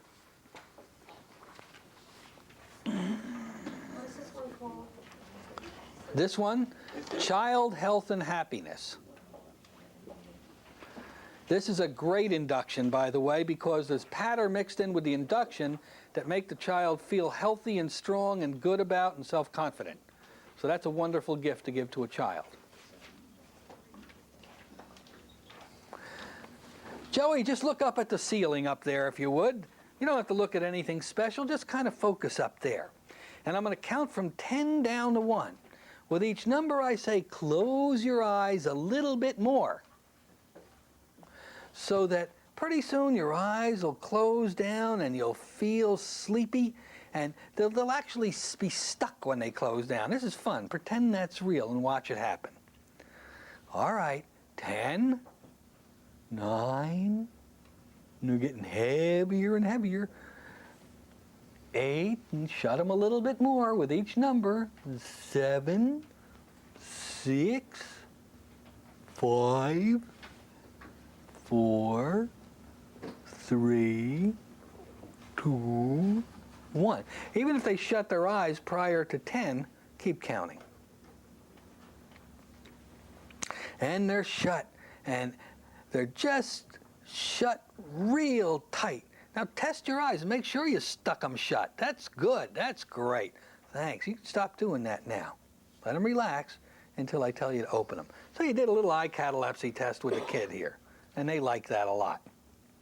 And I'm not going to go through this whole thing. It's all written out for you. The important thing is that this particular induction is loaded with choice patter that makes the child feel unbelievably good. This is a great combination induction slant patter for sickly kids, for kids who are suffering from an illness. It's the opening wedge to help children. It's an opening wedge for cancer, children who have any disease, cancer, rheumatic fever, anything on that order. This is a wonderful induction to use with kids who are not the healthiest in the world. And then at the end, you just say, open your eyes or I'll kill you. No, I'm only kidding.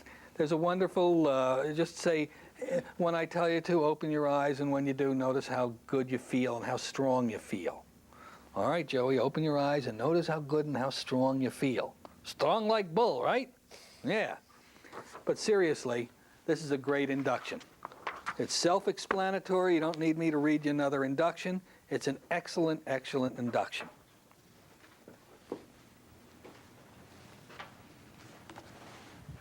You've been a good boy, Joey. I want you to go back, and Shirley will give you a lollipop. Give Joey a hand for coming up here and being a good boy. The other induction that we use a lot, and probably is one of my primary inductions on working with kids, is the pretend induction. And we all should know the pretend induction because it's just so easy. You simply say to the child, you want to play a pretend game? Oh yeah, they all want to play a pretend game.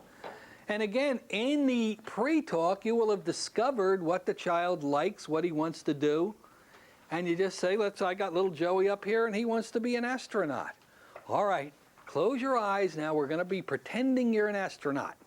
Now there you are, you're in your own rocket and you're going to go to Mars.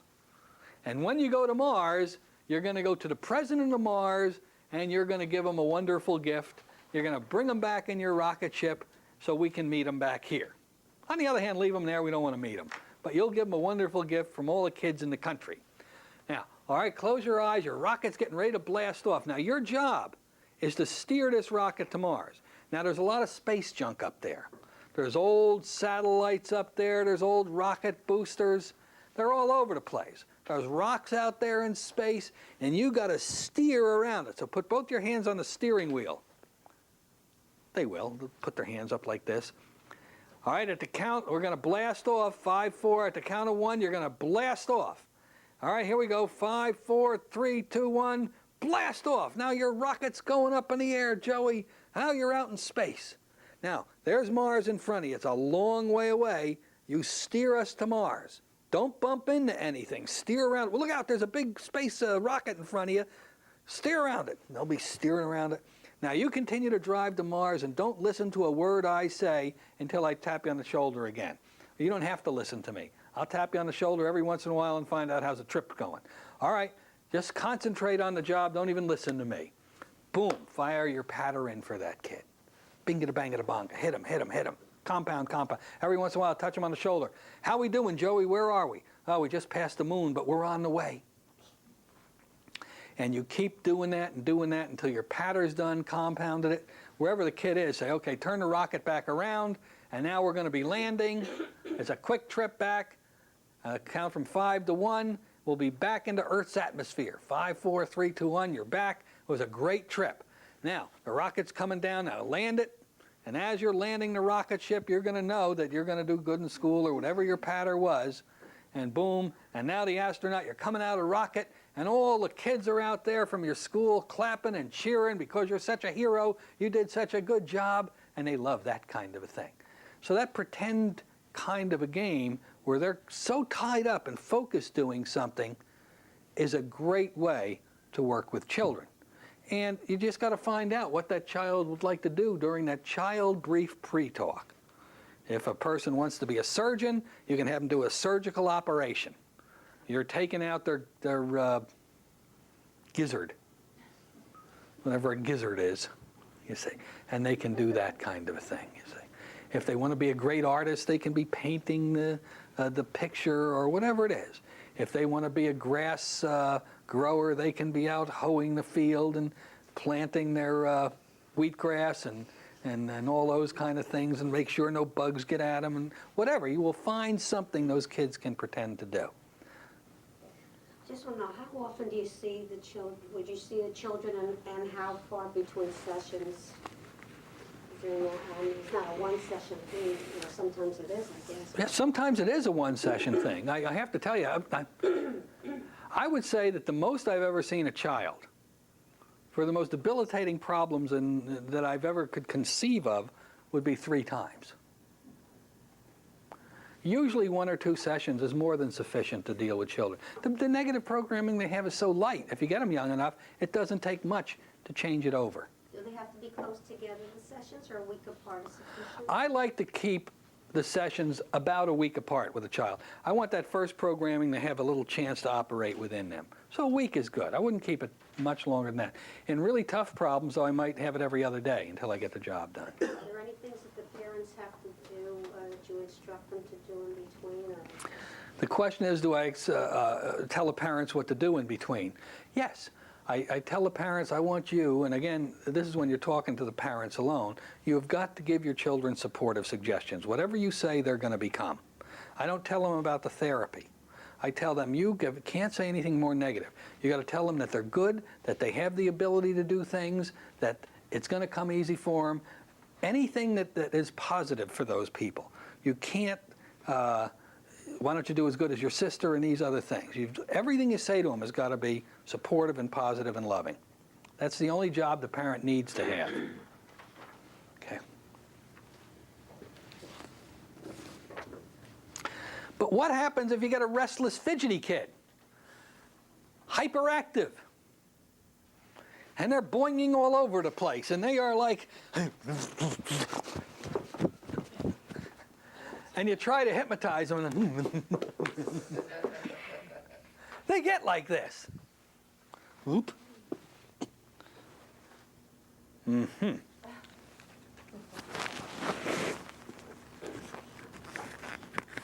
My timer. Well, it's very easy. Now we're going to play a game. But to play this game, you got to sit on your hands. Can't move your hands, and now they don't move. You got them glued to the seat, and they become very passive. It's the old sit the rotten kid on his hands technique to calm them down, and it works every time. Just get him to sit on his hands, and that's it. What can you do? Try it yourself. You're stuck. Not much you can do here, except what you're told.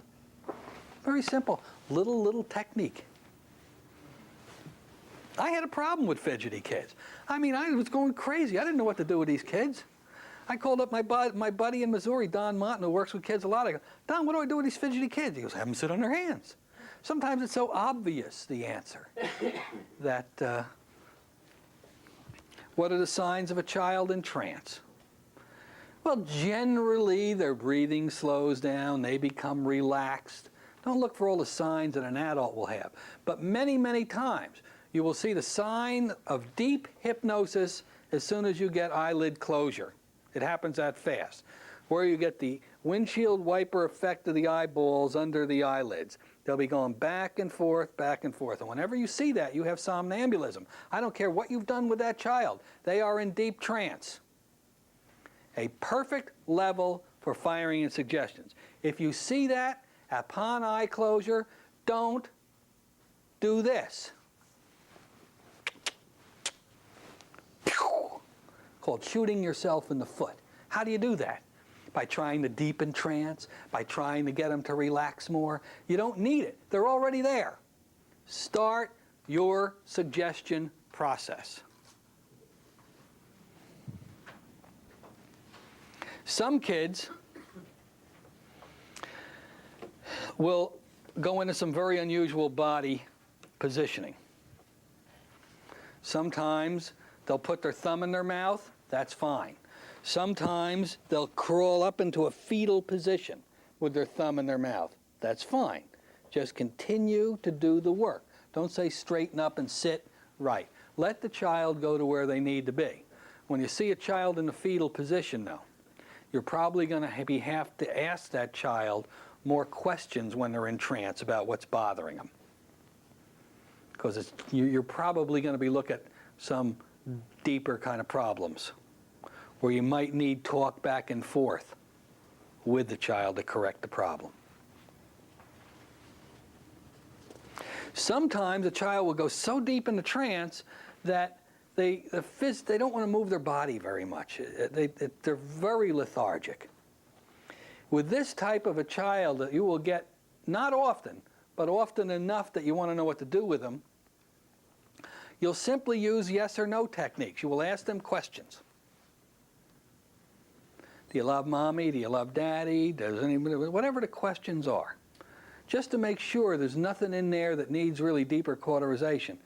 And then you'll do your direct suggestion. But they're not going to answer you verbally, but they will lift a finger. You'll say, now I'm going to ask you some questions. If you answer yes, this finger is going to go up. Don't say your right index finger. They may not have the slightest idea what you're talking about. If the answer is yes, lift this finger up. If the answer is no, reach over and grab the other one. Lift this finger up, okay? Boink. And they'll answer, okay. And you love mommy? Yeah. You love daddy? No. Does daddy hurt you? Yeah. And you can start with that. And the kids have no awareness after they emerge of any finger movement or anything on this order. So it's a neat little technique you can use with the kids. They respond so much better than adults. So much better than adults. The therapy. Parents must cooperate with the therapy process because they're the cause, more often than not, of the child's problem. Now that means you got to handle the parents. You have to remove anxiety and guilt from the parents first. What do I mean by that? You have to tell them basically it's not their fault. They did the best they could with the child. The reason the child has this problem is not because you're a bad parent, and that way they feel more relieved about you're not pointing a finger at them because they didn't know the answer to everything they should have done as a parent. I made big letters on this for me. All children's therapy should be geared to create within the child's feelings of 1, self-confidence, 2, encouragement, 3, motivation, 4, self-image, and self-love. It doesn't matter what's happened to that child. It doesn't matter what somebody has done to them. If you create those feelings within the child, the most terrible things that happen to that child are not going to be a furnace of negative feelings and emotions in response to that individual anymore. They love themselves. They feel good about themselves. All you have to do is throw in there suggestions that whatever happened wasn't your fault. The big person had a problem. They were sick. It wasn't your problem. You're a good little boy. You're a good little girl. And you get out some good patter for self-love, self-confidence for children. Hit them with that, compound it. And the most horrible things that happen to kids that program them to become alcoholics, to become drug abusers, to become promiscuous in life, to become negative in their behavior, school dropouts, and the whole 9 yards, no longer has the roots to grow. If all of you felt those emotions about yourself, self-confidence, encouragement, motivation, self-love, self-esteem, self-worth, is there much you couldn't do in this world? Of course not. But how many of you feel a little bit insecure about life? Don't raise your hands, none of my business. How many of you think that maybe you're not smart enough to fill in the blank. And all of that could have been programmed out of you and me if our parents would have known how to do it. Then you've got to eliminate certain feelings with children that they've been given to, that they shouldn't have. And feelings of guilt, primarily. A lot of kids feel very guilty. And it's easy to remove guilt because you tell a child it's not their fault. They didn't cause the problem. And that's all you have to do with children. We're primarily talking about divorce. Many children feel they were the cause of the divorce. If it wasn't for me, Mommy and Daddy would be happy. And they feel guilty. And what happens to a person's feelings about themselves if they feel guilty about themselves? They become very negative, very down, worthless. Alcoholism, abandonment, these feelings have to be removed. And this can be done through direct suggestion. But there's one thing that parents do so often that you really got to neutralize with a lot of kids. How many of you have brothers or sisters? A whole bunch of you. Parents either consciously or usually unconsciously use your brother or your sister as something that you should be as good as. Why can't you be good as your sister? My God, she's getting all straight A's. How does that make a child feel? What do you think the emotion might be within inside that child? How do they think about their brother and their sister? They don't like them, do they? You son of... And what's the sister doing? Here I am. Jerry, how come you can't be as good as your sister? She's getting straight A's. And I look at you, and what are you going to do to me? You're going to go, that's really going to make me feel good. So I'm being stripped of my energy, of my feelings of ability. How am I going to be as good as her? I hate math. This girl is a math genius. I'm never going to be good at math. Some people are not mathable. There's a new word. So you've got to show these children, that they're just as good as anybody else. They have their own strengths. Nobody's strong in every area of life, and your strengths are here and there, and they're going to develop and be excited, blah, blah, blah, onward and upward. Sleep programming is powerful. This is a powerful time to hypnotize your children. Now, in our regular class, we taught you the dirty, rotten trick technique, where you put your child to sleep. You wait until they're deep asleep, you sneak in, and you say to the child, keep your head below the desk or the bed, this is Mommy or Daddy, you can hear me, but you won't wake up. This is Mommy or Daddy, don't say that, pick one. You'll be able to figure out which one you are. This is Mommy, you can hear me, but you won't wake up. You got to say that 5 or 6 or 7 times.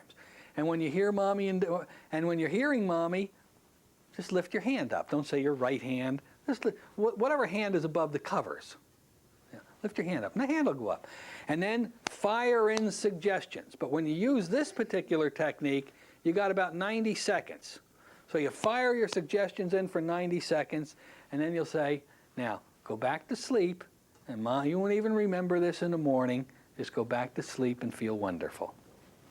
You'll sleep beautiful. And then you leave the room. And in the morning they'll say, Mommy, I had a dream about you last night. But even a better way to accomplish this with less effort is to get your child, put them to bed, and read them a story. Read them a story. This is what you want to teach your parents to do. The parents that come to you with troubled children, young children, get them to bed and read them a story. And what's going to happen to a child more often than not, when you keep them up a little bit later before you start reading them the story, what's going to happen to them when they start reading the story? Stop going to sleep. Start going to sleep.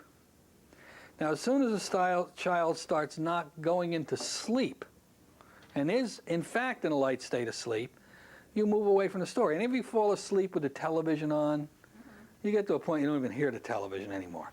Well, at that point, as the child drifts into sleep, you still act like you're reading the story. The only thing is you've switched to your hypnosis pattern for change that you want that child to have. And now Bamba the Jungle Boy is leaving and going into the city. And like you, he goes to school, and Bamba loves school, and you love school, and boom, you move right into your I love school patter, binga-da-banga, and compound it, and compound it, and compound it. And you don't even have to sneak this way. You don't have to sneak into the room using a DRT technique. You can be right up front with it. And now you'll sleep deeply, and Mommy will see you tomorrow, and boom, Mommy gets up and leaves, and that child is powerfully programmed. Powerfully programmed. You'll discover that behavioral problems with children are mostly caused by lack of attention or by being compared with a brother or sister when they were young. That's easy to correct through direct suggestion, or if you're dealing with an older child, a teenager, you may have to deal with not even a regression, but you may have to do chair therapy, and you all learn chair therapy in your regular classes to eliminate the problem back and forth with that individual. Very effective way to handle that problem. Perceptual problems. This is an interesting thing. Dyslexia, things on that order. Perception problems are usually a little bit more difficult to get rid of. Not because it's difficult to get rid of them in theory, but because when a child has a perception problem, what is the benefit? You got any idea what benefit they're having to have this problem? Say that again, Joey. They're getting a lot of attention. And you'll see a lot of perception problems are with the younger child because now they're getting the attention. I'm sorry, with the older child. With the older child. The new child comes along, they were the king of the hill. All of a sudden, the little baby is the king of the hill. They feel left out, and they do have a perception problem, and they're getting all this attention from it. And the more attention they get, the less motivated they are to have a cure. If they get cured, they're out of the picture again. But in direct suggestion hypnosis, where we're talking to the subconscious mind, it's not a difficult process. Get some good dyslexia pattern. A lot of dyslexia is caused by a need to punish themselves for something. In the older child that's dyslexic, you might have to do the regression work back to find the cause of that particular problem and eliminate it using the therapies you already know. Same therapies as the adult. Asthma in young children is easily corrected.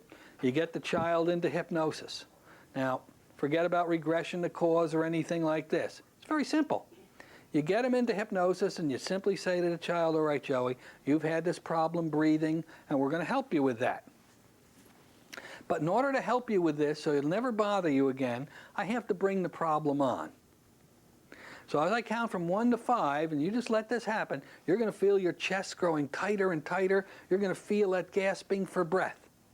Then when I tell you to, you will mentally, in your mind, send that tightness in your chest down your arm into your hand.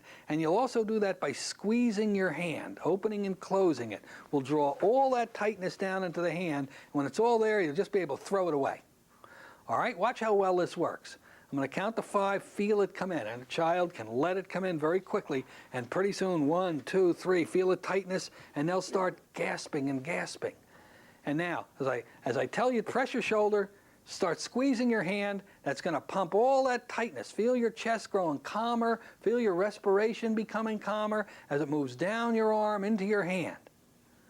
When it's in your hand and all of it gone, just throw it away, and it'll go away. And it happens every time.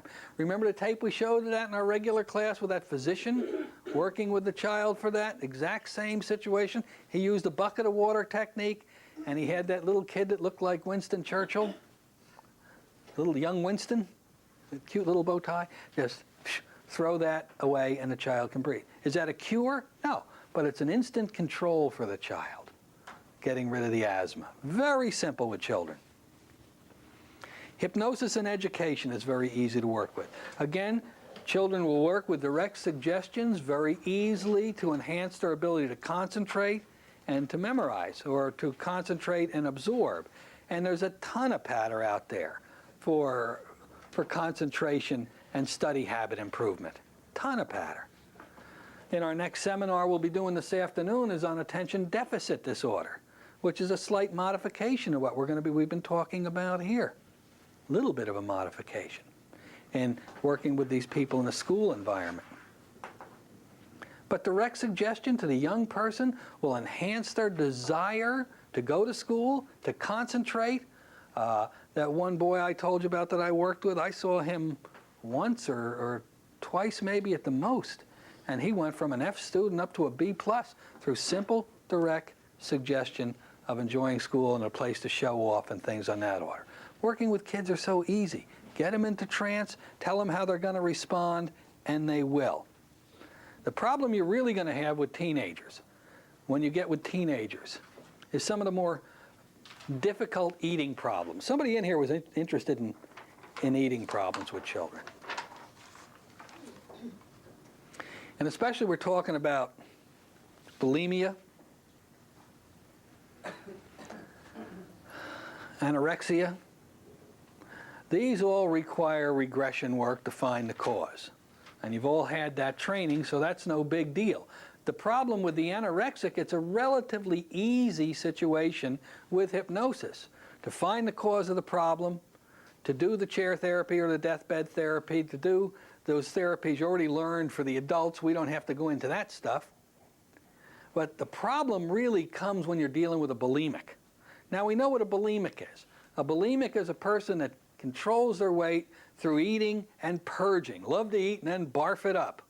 That's a clinical term, isn't it, Doc? Barf it up. It's in the book this year. We just got that, you see. And the problem goes like this. This one girl I hypnotized who was bulimic, she went into hypnosis beautiful. We regressed her back to the cause where she was eating clams. It was quite a while ago, but she was eating clams. And somebody told her all that butter and everything she was eating was going to make her fatter and fatter and fatter, and she ought to just throw those damn things up and get rid of them. And she did. See, that girlfriend of hers bypassed her critical factor, fired in that waking hypnotic suggestion, and she got the barfers. But what happened was this. She realized at that time that I can eat all I want. All I got to do is get rid of it after I eat it. She loved to eat. So I said, well, now you've discovered the problem. Are you ready to correct it? No. This is a great way. Now, this is the toughest thing in the world I've found to work on is bulimia. The toughest thing. Because people discover why they're doing it, but then they don't want to change. This is what they want to do. So now you got to do what we call the PA technique.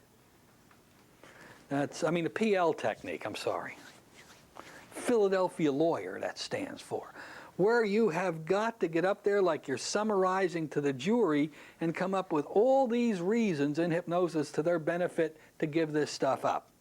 And I got to be honest with you. You know, I will tell you so many things are so easy to handle with hypnosis. But some of them, I'll come a cropper.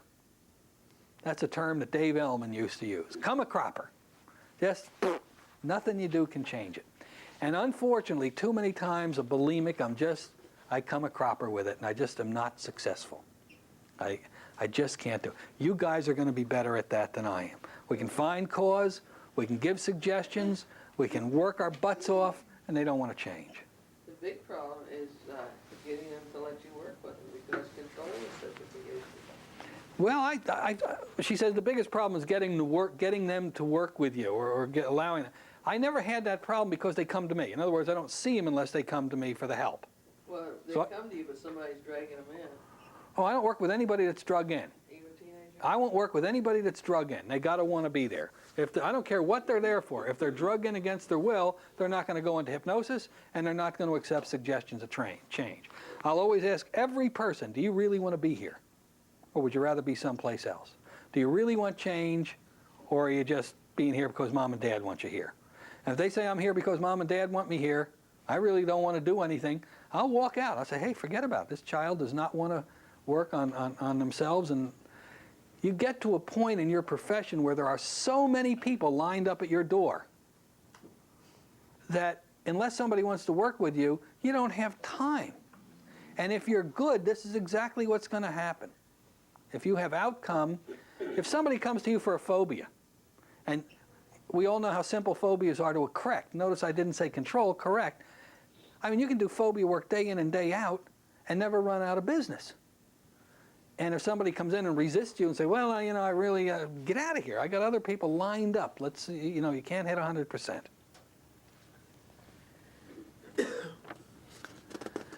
The work you can do with children is endless. Preparing them for the doctor's visit is so neat. I mean, the magic spot is so nice.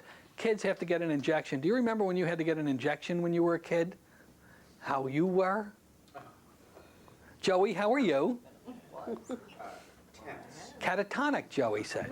Screaming, dragging, mother got him by the hand, and there was heel marks all down the road as he was being dragged.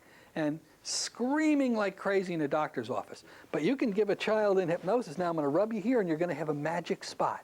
And no matter where, you're going to need a needle or an injection, you tell a doctor to give you one right there, and you'll never feel it. It just won't feel anything. It's just going to be nothing. That's your magic spot. Don't let them do it in your hiney. You give it right there. There's your magic spot. And you program that into a kid. And in one of our classes, we had a doctor in the class who brought the kids in, and we showed, she did the magic spot and gave them a saline injection. They don't feel anything. Now, the problem with giving a kid a magic spot is this. They go into their doctor, I got a magic spot. You can go ahead and hit me there. Huh? And they go down. Yeah, and they get the shot, and they love it. Boom, boom, boom. And the next thing you know, this is Mrs. Jones and Mr. Jones. You know, Judy Jones's parents. Can you give us magic spots too? The parents want the magic spot. Give me a break. Remember, when you're dealing with children, 90% of the work that you do is waking hypnosis. Now, we all know waking hypnosis is awesomely powerful. But when you're dealing with someone who comes in your office that doesn't have a critical factor, everything you say to them when your office, forget formalized induction, forget anything else, is powerfully going into their subconscious computer. So you start right there. We're going to work together, and you're going to be fantastic. You're going to be doing so good in school by the time we're done working together because you can do it. You're a very smart little boy, aren't you, Joey? Yeah, Joey said. And you're going to know that. And you're going to, and all this blah, blah, blah, blah, blah that you're doing even prior to hypnotic induction is going into the child. You've got to program the parents to talk to their children in a supportive and powerful way, because they will undo everything you've done in a heartbeat if they don't. You got to show them how they've programmed their children and how they can not live in the past, not beat themselves over the head, remove that from them. The past is the past. There is no future in your past. Period.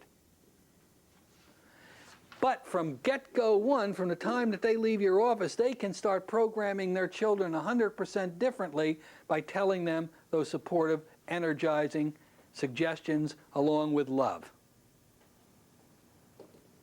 Showing their good points, building them up. So it's a two-sided thing. You can do the best job in the world with kids, but if the parents aren't working with you, it's not going to work. So you've got to get them involved. One phrase that I learned that really works is catch your kids being good. That's right. Catch your kids being good. Very good. Point out when they're doing something right, how well they're doing it. Boy, you did that fantastic. And if they're not doing something well, you don't go at them saying, boy, that's a stupid way to do it. You instruct the parents, that's really great, Joey. That really is good. And you know, I'll bet if you kind of would have thought about maybe adding this to it or that to it, or maybe doing this, you could even do that better. What do you think? You see, that's a much better way to go at a kid and saying, hey, stupid, what the hell did you do that for? You see. So working with kids is so easy because they're always so wide open. It's easy for you as the hypnotist, and it's very easy for the parent because they got them all the time.